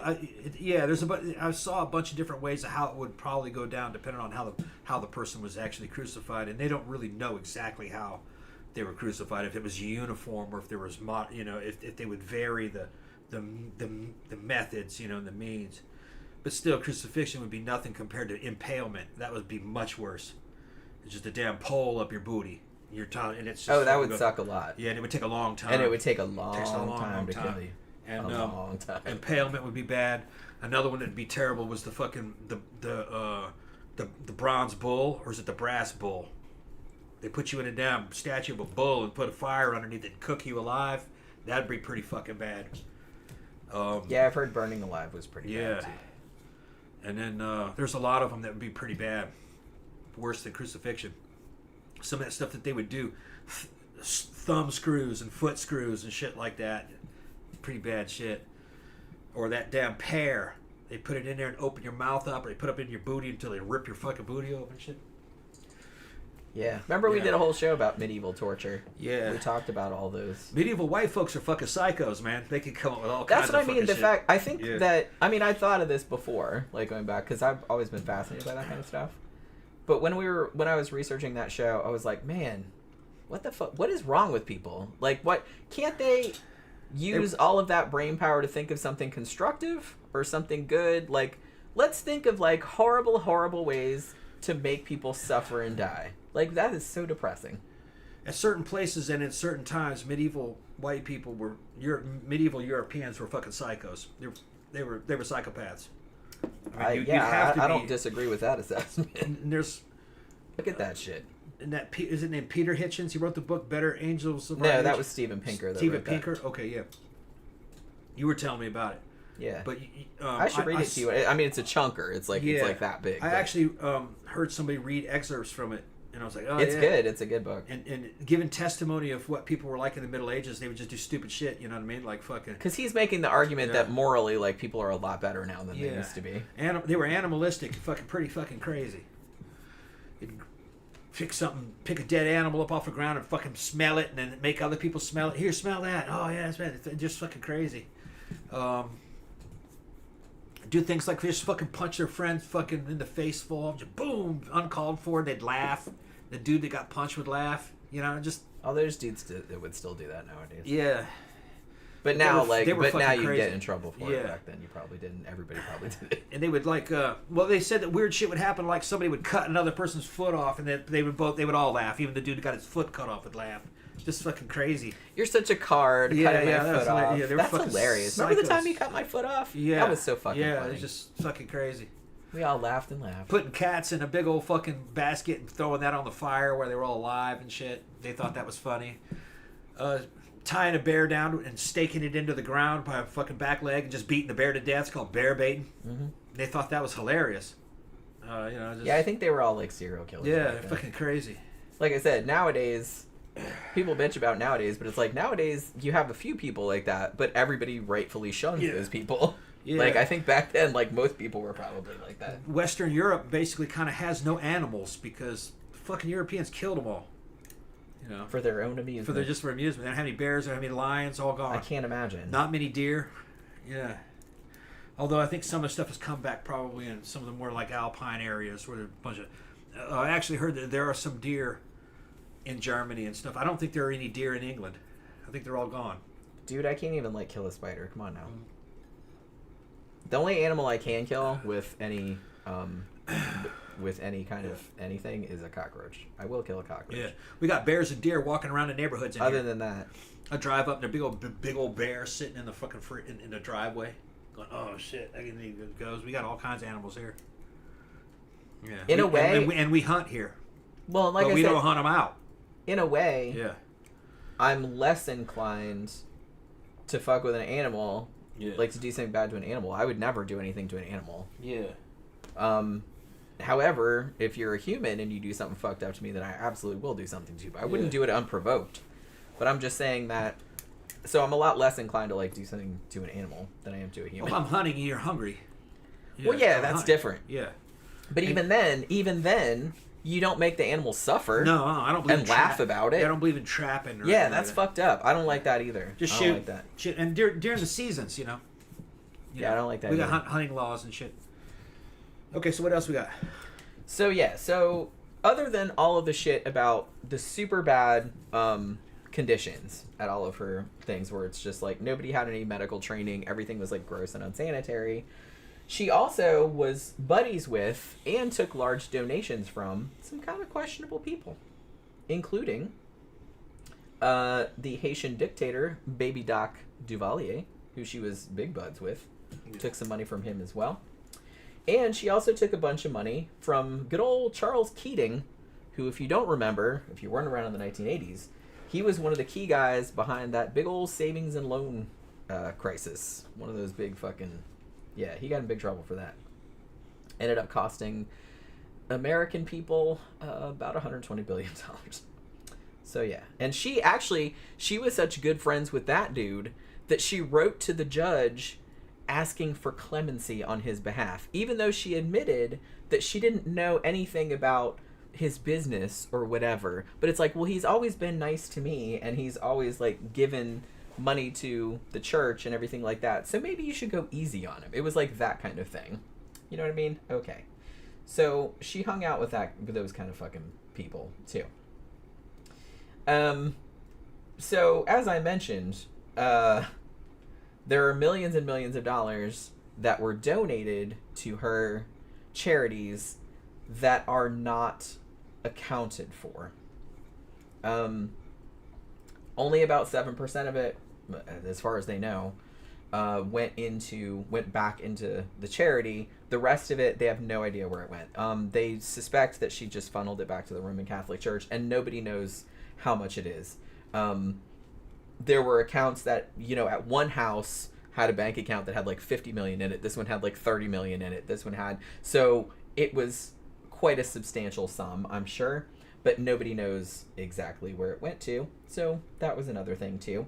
That all of these people gave these donations that they thought was helping poor people in India and was probably just going back into the coffers of the fucking Catholic Church, who have way more fucking money than they need.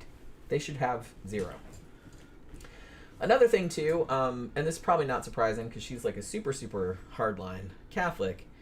When she gave her speech, when she accepted her Nobel Prize in 1979, She didn't just give a regular ass speech like thanks for this Nobel Prize or whatever the fuck. You know what I mean? You like me, you really like me, or anything like that. She took a stance on abortion, basically saying that abortion is the greatest destroyer of peace today. That was what she said. And she said this while she was accepting the Nobel Peace Prize. And somebody had asked her, like, I think what she was responding to, somebody was asking her about Bosnian women who had been raped by Serbs and were looking to get abortions because they were raped. Yeah. And she was like, well, no, nobody should get abortions ever because it's the greatest destroyer of peace. Abortion was the greatest destroyer of peace. That's what she said. And she also was against birth control. Said that the Catholics were usually against God. Well, they all did it on the down low though. Yeah, condoms and everything. Jerking off was it was a form of birth control. You shouldn't be doing it. Catholics always kind of had a sexual hang-ups, man. You could call it that. I mean, that's really weird way. And that really causes problems because she was also a big advocate of like abstinence-only education, which is. I mean, just every study that's ever been done about that said that shit does not work. No, they all get pregnant. It does not work. Just practical sex education, much, much better. At least tell people what they're in for, tell them what the birth control options for, everything like that. It doesn't make people want to have sex any more than they already do. Yeah, that's all out of date, though. I don't think anybody buys into those old arguments anymore. I don't know. I think some states still do have that. Abstinence only kind of laws, because I know it was not that long ago that I was hearing about them trying to either pass that or they had passed it, but shit doesn't work. They don't care about that though. Yeah, too unrealistic. Yeah, it's just, I'm sorry, it's not gonna. Teenagers have hormones, okay? Yeah. They're gonna have sex, or they're gonna experiment, you know what I mean? And at least they need to be safe. They need to know what they're getting into, you know what I mean? Because there are consequences, and they need to know those. That's all. It's just information. There's nothing weird about it or nothing. It's not just us, man. The Chinese, they didn't get any damn sex education either. I was watching these Chinese girl telling the whole deal. They had a couple that got married and they couldn't get pregnant, so they had to go to a fucking fertility specialist to figure out why the girl wasn't getting pregnant. It's because they didn't know how babies were made. Dude was going anal on her for years. Yeah, you're not going to get pregnant like that. You're going to have one of those ass babies. And they were like, oh, it goes in the other one? You know, it goes in the other one. Fucking, that's how fucking crazy. And that evidently... Women have 3 holes. It's like there's only one of them that you can get pregnant. That went viral even in China. That they didn't know how to fucking... They didn't know what hole. That's some weird shit, bro. It kind of makes me sad because I do kind of feel like, I mean, sex is such a large part of the human experience. Well, in the West. Well, no, I'm just saying in general. It's a large part of the human experience. And the fact that some countries, and it's almost always because of religion, want to withhold this information from you. It's like, that's like really sad to me because now you get like these 20, 30-year-old people that have no fucking idea about anything. Well, the Chinese that's really sad to me. The Chinese don't really have a religion. They use Confucianism. It's kind of like part of the legalism system. It's a bunch of but it amounts to the same thing. They did weird shit too. Burned women alive because premarital sex. They did all the same shit that religions do. Confucianists were doing. No, they don't do it anymore. But back in the day, they did. Just something about people. I don't understand it. Backwards thinking of the time. Yeah. Tammy said some fundies hold father-daughter dances where the girls have to pledge purity until marriage. Yeah, I've seen those. That's some weird shit. I've seen those. Just more creepy shit. Yeah, that's so creepy. Like, well, it just comes from this like largely religious place of like this very misogynistic women as property kind of thing. Because it's like, well, your dad owns you until you marry, and then your husbusband owns you. Yeah, like until he passes you off. Yeah, it's kind of comes from that mindset. They don't see it that way, which is messed up. They don't see it that way, but that's where it's coming from. That's exactly where it's coming from. Yeah, because they just see. I believe in moderation. No, you don't want to be extreme in either way. You want, moderation is the way to go. You don't want your daughter turning tricks either. So that's well, the no. extreme. I'm just saying that.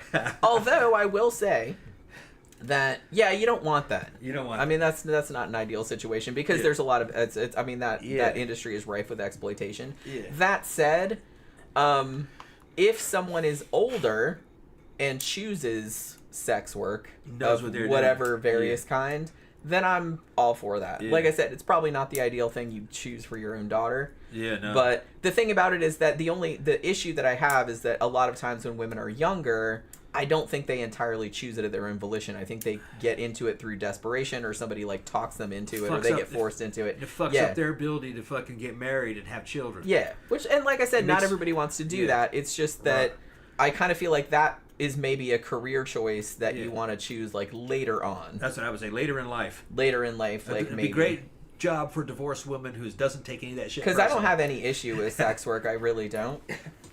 She doesn't do it though. No, I don't do it. I'm just saying I don't have an issue with it. If that's what people want, if that's what you want to do, because I know there are some ladies that are into that, and if that's what they want to do and that's how they want to make money, then that's whatever. More power to you. You got to make money somehow. And be an independent operator. You don't need a manager. Not today's day and age. Yeah, I'm just saying there's a lot of gray area because there's a lot of exploitation in the industry, and there's a lot of ways that young women can get sucked into it without really knowing what they're in for, and then they get kind of trapped in it and they can't get out. So it's that kind of shit too. But a lot of them are doing it to pay the bills. They already got kids. Yeah. Yeah. That's what I mean, and I think people still, it's better now than it used to be, but I think people like obviously used to look down on sex workers or strippers or anything like that. But I'm just like, hey man, they're just trying to make money. Yeah. Like everybody else. And honestly, like, that's probably a better job than, like, some fucking office jobs or working at McDonald's or whatever, depending on what kind of person you are. So it's like, fuck, don't hate. Chaparita says it's been a while since he's seen us. Oh, yeah, I don't know where you been. Yeah, it has been a while. Yeah. I don't remember seeing you from here for a long time. Yeah, she said, I don't have an issue with consensual sex work, but sometimes young people don't see their full potential. Yeah, I think that's kind of what it is. Right. That's why, like I said, I'm a big advocate of, like, if you're interested in getting into that, because I know that some people are, like, I would suggest, like, waiting until you get older, a little bit older. Live your life first. Yeah, figure shit out. Yeah. And then see if you still want to do it. Like, don't get into it when you're real young, because it'll kind of fuck shit up later on. Yeah. But, like I said, I'm not telling you how to live your life or nothing, but I'm just saying that's my advice. But yeah, so the fact that she had these real hardline stances on abortion, on birth control, and shit like that, that kind of got up Christopher Hitchens' craw too, because he's like, look, and there's a great quote from him, I think I have it down here, where he basically said, this was in his essay, which is called The Missionary Position. This was from 1995. And he said, he compared what she was doing to the medieval church, like selling indulgences, like that kind of thing, which he also was very against. And he also said, and I thought this was actually really insightful, he said, Mother Teresa was not a friend of the poor. She was a friend of poverty. She said that suffering was a gift from God. She spent her life opposing the only known cure for poverty, which is the empowerment of women and the emancipation of them from a livestock version of compulsory reproduction.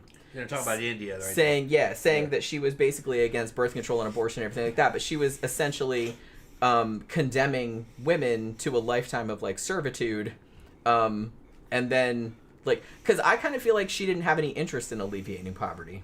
Right. And I think so. That's kind of what he was saying. It's like she wasn't really doing anything to fight poverty. She was just using poverty, like, as a prop to make Catholicism look better, because it's like, look how much we're doing to help these poor wretched people, and she was hoping to get more converts that way. Now there was another guy, and I saw some interviews with him on YouTube. His name is Dr. Chatterjee, and he was actually born in Kolkata, but he's a doctor in London. And he said that if some of her care homes in India, like, were run by the state or whatever, they would have been shut down. They're like, the conditions in them were just appalling. So he's like, I don't understand, like, how this is allowed to continue. And I read an article too by a dude that I think I mentioned some of this before, but by a journalist that had, like, gone undercover, like, for a few weeks or something like that in one of the homes. And he said it was fucking horrifying in there. Like, all the little kids, they just, like, fucking tied them to beds and laughed at them and roughed them up and shit, like let them pee themselves, and they were just, like, dirty and everything like that. He's like, it was just fucking horrible. And he's just like, he was just, like, really fucking, I mean, you could tell, like, from the way that he wrote it, that he was just, like, fucking horrified by the whole situation. Now, I've heard that they got better later on, but were still not great.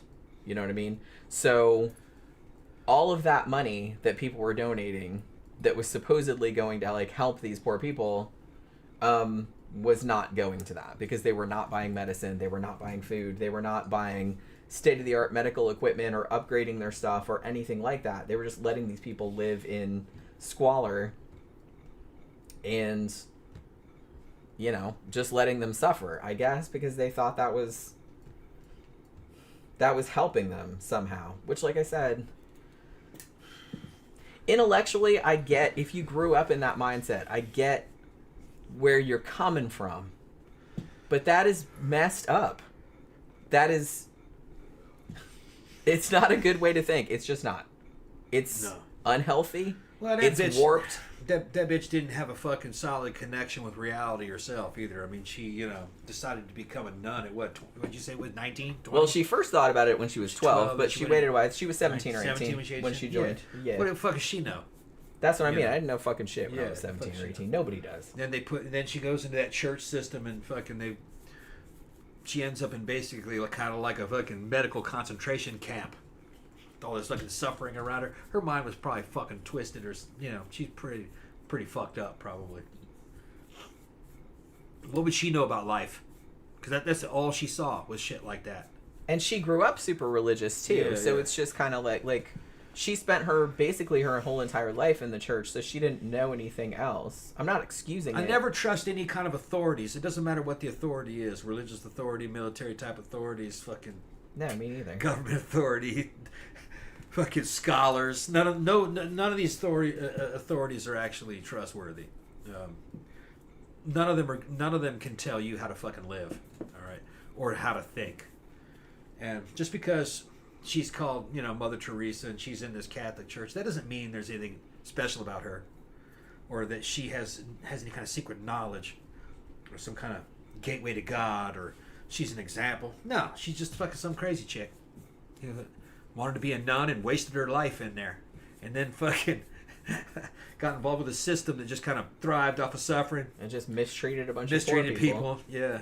And like I said, yes, realistically, you can make the argument, you know, would those poor people have been worse off had they not? I mean, maybe. They probably would have ended up somewhere else that wasn't as bad, though. But yeah, they might have ended up better off, too. They might have ended up better. Like, you never know. You can't go back and run that experiment. I'm just saying that any belief system which posits that it's better to let people suffer is a monstrous belief system, in my opinion. If I was dying on the street, I'd rather just go ahead and die on the street than go to a place like that. Just, you know, I think I would too, honestly. Where you're free and you're not being around a bunch of other fucking sick people. You just crawl off into some place in a corner and die. You know, maybe somebody give you some bread. Yeah, you know? it's just Yeah. So, you know, like I said, you could argue that maybe she did some good in the world, but one, she did it for probably nefarious reasons, although I'm sure she wouldn't see it that way. And then two, because of her belief system, I think that she just... I don't think it was nefarious, more like just ignorant. She thought she was doing was right, but what does she know? What does she know? That's what I was saying before. That's why I was saying I wouldn't call her evil, because I don't think it was willful. Right. I think she really did believe the shit she was saying. Michael Jackson would just say, they're just ignorant. She really did believe the shit she was saying, so she really did believe that these people... But, on the other hand, I do believe that she felt these people were beneath her and were just... Like I said, they were just props, like NPCs. Yeah. Like, to prop up the Catholic Church. Like, look at all the good we're doing. We're helping these poor people and converting them and all this other kind of stuff. It was just in service of the church. It wasn't for that person. Right. Which, like I said, that makes it monstrous to me. So what else is there? Is that it? Yeah. Well, like I said, I had a thing, like, remember when I said that Christopher Hitchens, like, actually talked to her? Yeah, okay. Like, when he was doing the documentary? What did Christopher Hitchens and say? He said, it was by talking to her that I discovered, and she assured me that she wasn't working to alleviate poverty. She was working to expand the number of Catholics. Okay, she said, I'm not a social worker. I don't do it for this reason. I do it for Christ. I do it for the church. Yeah. So she didn't give a shit about those people. Right. Just expanding the number of... Yeah, she was Catholics. just trying to get more Catholics. She Yeah. didn't give a shit if those people suffered. She didn't give a shit if they were in pain. She didn't give a shit if they died. And in her mind, that wasn't even a sideways answer. That was the correct response. Well, yeah, she said it out loud, so Yeah, obviously yeah. she didn't think anything was She bad thinks that's about the it. correct response, yeah. That's what I mean. That's why I think that like her whole mindset is warped. So it's like Yeah. even I'm not excusing it. I'm just saying Yeah. that I don't think she was a mean person. No, it's I just- just that's where she was coming In from. her mind, the church is above everything. So, So she thought she was doing she good. thought she was doing the good thing. Yeah, But from the point of view of like a regular person, You're like, not, you fucking not so yeah, much. no. Right. It sounds Yeah. horrible. Like from my It's point like something a of view. Scientologist would say. Yeah. Yeah. See, this is why I'm not down with any Yeah. of these kind of religious beliefs, man. Yeah. It warps your brain in like all kinds of fucked up kind of ways. Yeah, Shaparita said I can't get down with any type of organized religion. Yeah, I mean, organized or disorganized, I can't get any kind of belief system like that. I just can't. I can't get on board with it. Never have done. I just don't have it in me. I think it's a genetic thing. You know? Well, what it is that we come from a different era, and those religions, pretty much all of them are kind of artificial. They have an artificial make-believe feeling to them, so they're just not for us. Some people, I guess they go for that, but I can see that a lot of it's just artificial, and I know all those scriptures pretty well, and they're taking those scriptures out of context and doing whatever they want with them. And really, the scriptures themselves aren't all that special. It's just kind of a fucking hodgepodge of a bunch of stuff that was woven together, especially the Old Testament. And the New Testament stuff is just selected Christian works. And, four Gospels, all the Pauline epistles, and then fucking Acts. Then, Book of Revelation. And really, if you look at every one of them, they kind of contradict one another. Yeah. There's a lot of problems there. It's just it's a kind of a cultural, collection of it's a cultural collection of Christian works. But they're not that important really when you look at them, and they've kind of woven it together into a narrative. And it doesn't quite really say that, the narrative really kind of isn't there. They made a narrative. Each one of those books was a separate book, meant to be read on its own. But Christians read a lot of shit. Most of it thrown away by the church. We don't like that. We don't want that one. Yeah. Put that on the fire. Yeah. Along with some witches or whatever. A good one was Book of Thomas, but they can't have that in there. It had a bunch of sayings of Jesus and stuff, and those sayings contradict what the church says, and what some of the other stuff. So, Book of Thomas isn't in there. It's just bullshit, really. It's just a cultural library. It's all it is. Another thing that's interesting to me is I hear this argument a lot from people that are really religious, and they'll say, well, their morality comes from the Bible. Oh man, then you And must I'm be just fucking crazy. Yeah, one, you must be crazy. But Yeah. two, here's another thing. Like a lot of people that say that, they don't follow everything that's in the Bible. They only follow what they want to follow. They only follow this. So I was Yeah. like, so how do you make the distinction? You must be Yeah. using something outside of the Bible Yeah. to make the distinction about what you're going to follow in Yeah. the Bible and what you're not going to follow. Right. So obviously morality is natural, Yeah. and you're using that to pick what you like Yeah. out of this book. Another thing is that the New Testament was never intended to be a law book. It's just a bunch of stories. And then if you try to make laws based upon those stories, you're going to fucking have problems. But it's not law, It's Christian mythology or stories. Yeah, like I said, and nothing to wrong teach with certain that. lessons. It's just, yeah. It's They're fables. Yeah, and That's all. they're speaking in allegory, usually about things that no longer exist. Like a lot of it, they're talking about our supper and our Father and our Savior, as opposed to their Savior and their supper and their Father. It's because most of the shit, especially in the Pauline material, is Christians fighting amongst themselves. They're saying, we got the true Christ, Yeah, our shit's better not than their them, shit. not those other ones, because there were so many competing cults. Sure. So, It's kind of funny when you think about it. yeah, It's like the dojo wars. right. They keep saying, our Lord was born of a woman. They say that many times. He was born of a woman. Everybody's born of a woman. What the fuck does that mean? What they're talking about is that some of the other Christian cults believe that Jesus was never born, that he was just a celestial Jesus. He was a celestial being, like an archangel that sat at the right hand of God, one of God's chosen sons. But God had many sons. It says it back in Genesis. And, one of his sons, Yahweh, chose Israel. Molech and fucking Molech and what was the other one? Baal. Those were God's other sons. They're talking about a pantheon, like Zeus and all his sons. And then all the Nephilim, or all the children that were spawned from his sons having sex with mortal women. So in the Greek pantheon, that's Perseus and Heracles, and it's the same thing. It's just they just put different names on it. The Christian gods coming from the Old Testament are Canaanite gods. They're Canaanite versions of what the Greeks believed in, a pantheon. The Jews or the Hebrews were just one of the Canaanite tribes. They fought against each other. So this is a Canaanite god.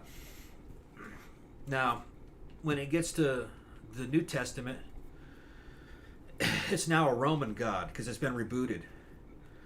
And the New Testament that the Christians have is not the original. The first one was called what was the name of it? I forgot what it was called. But the first version of the New Testament was erased by a competing cult or Christian faction, and they gave us the New Testament that we have now. What was it called? Marcion, Book of Marcion. I think it was called, or Gospel of Marcion, or the Book of Marcion. I forgot what it was. But Marcionism was the first form of Christianity, and that was before it had become a Roman official religion. And in Marcionism, there was no, as far as we don't know everything that was in the Book of Marcion, but some of the Pauline materials in there, and I think one or two of the Gospels were in there. But the Book of Marcion basically says that Jesus was never a man that was born on the earth or crucified. He was a celestial being that got crucified in heaven by powers and principalities, sky demons, his brothers is what they're talking about. And his death provided the blood to purify his believers, if you accept it, so you can bypass judgment and go to heaven by grace.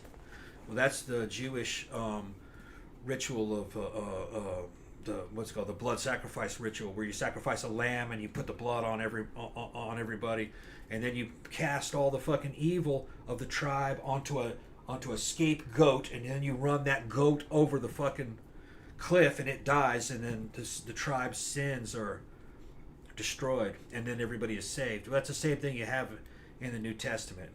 Barabbas is the scapegoat. Jesus is the sacrifice, the lamb. Literally. And by its blood you are saved. This is all mythology.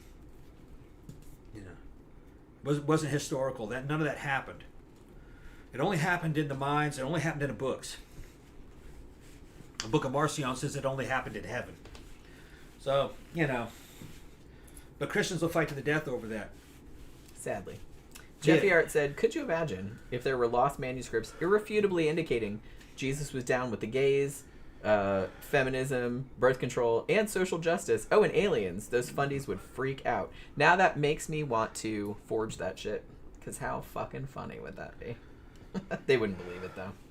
They'd never believe it. They believe what they want to believe. Christianity is They pick and choose. It's cherry picking. Christianity is a Roman religion. It's the Jewish religion rebooted for Rome. Because there were so many Jews in Rome that had become Romanized. They didn't want to be Jews anymore because the Jews were the main force of the Jews during that time were called the Zealots or Zealots, and they were fighting them in Judea. The Romans were, so it was kind of like a terrorist religion from the Roman point of view, being a Jew. So the Jews were cosmopolitan. They'd been in Rome for centuries and for many generations, and they wanted to Romanize themselves, and that's what it was. Christianity did that. But the first one was Marcionism, the book of Marcion. There was no mortal Jesus in that, as far as they know, based upon the books that we don't know what all the books said, but we know most of the books that were in there. And if you read the Pauline material, there's nothing in any of the Pauline material in the New Testament that we have now that ever says that Jesus was a mortal man that walked through the earth.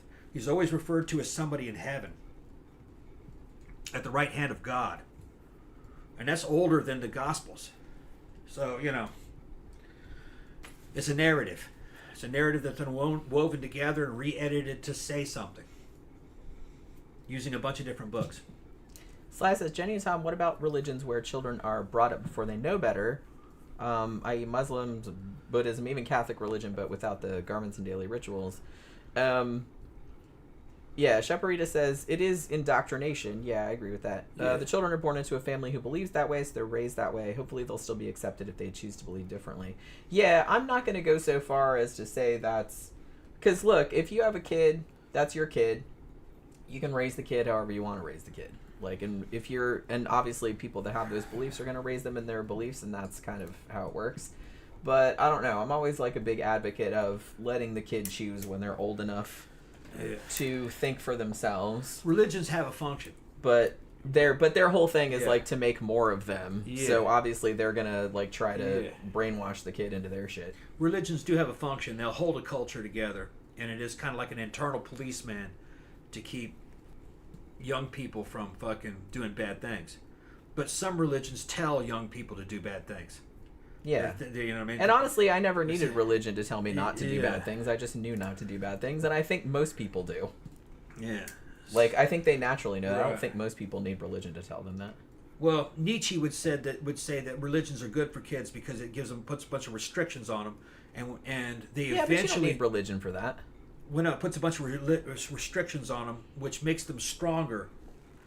And gives them self-discipline, and then they slowly dismantle the religion that their parents gave them, and then they get freedom from it. Yeah. And they said that the people that can't do that don't deserve freedom. That you don't want them to be free because they're dangerous.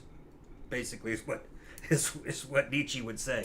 Probably true. Yeah, it says no. You have to give them the religion. They need that religion to behave well.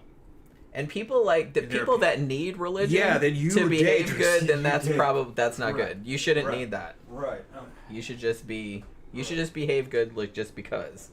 If you need somebody telling you, because that's another thing that kind of worries me. Because sometimes I've gotten into arguments with really religious people before, like being an atheist, and they'll be just like, "Well, you're an atheist. What's stopping you from raping and killing and stuff like that?" And I'm just like, nothing. But I don't want to do that. It's like, so you're saying that if you stopped believing in whatever religion you believe, that you would do that? Okay, get the fuck away from me then.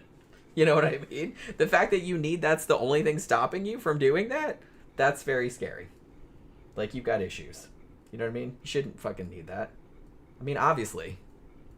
I don't know, that scares me about those kind of people. When they make that argument, I'm just kind of like, okay, I know to stay way the fuck away from you then. Because you obviously need some fairy tale to, like, keep you from raping and killing people. But normal people do not need that. You just don't do it. You don't have any desire to. You know? That's all it is. That's all it is. So yeah, so Phantom's talking about the substance again, how weird Demi Moore looks. Yeah, we'll see. Like I said, we're gonna go. I'm not sure what time, because I have like a couple meetings tomorrow, and I think the last one's at 4:30. So it's gonna be sometime after. We'll probably go to like the 7-ish show, like in the evening. So we got to see if hopefully it's playing at the closer theater. Yeah. What time is it? Almost 10. Okay. We made good time on this one. We did, yeah. Yeah. We did, yeah. Didn't go on for 5 hours. Yeah. Didn't get super, super drunk, which is good. I'm a little bit drunk, but I'm like happy drunk, you know what I mean? Yeah, we got a lot to do tomorrow, though, too. Yeah, got a lot to do, like I said. Got birthday stuff. I got a couple meetings, but I'm going to try and... I did a lot of work today, so I wouldn't have to do it tomorrow. You know what I mean? Yeah. I'm just going to tell them, look, I'll show up at the meetings, but I got other shit I got to do. You know what I mean? I can't be at home all day. But yeah. So, okay. So I guess we're going to wrap it up for this evening. Hopefully you guys found this topic interesting. I certainly did. I don't remember who recommended it, but thank you. That's what they voted on. Yeah, and everybody voted for this one. Yeah. So yeah, we'll be back again on Friday night for our wonderful sidetrack show, which is Yeah. our favorite show of the week, where we just drink and talk about fucked up shit with no topic whatsoever.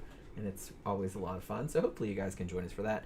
Thank you, everybody, for dropping by this evening. Thank you for your super chats.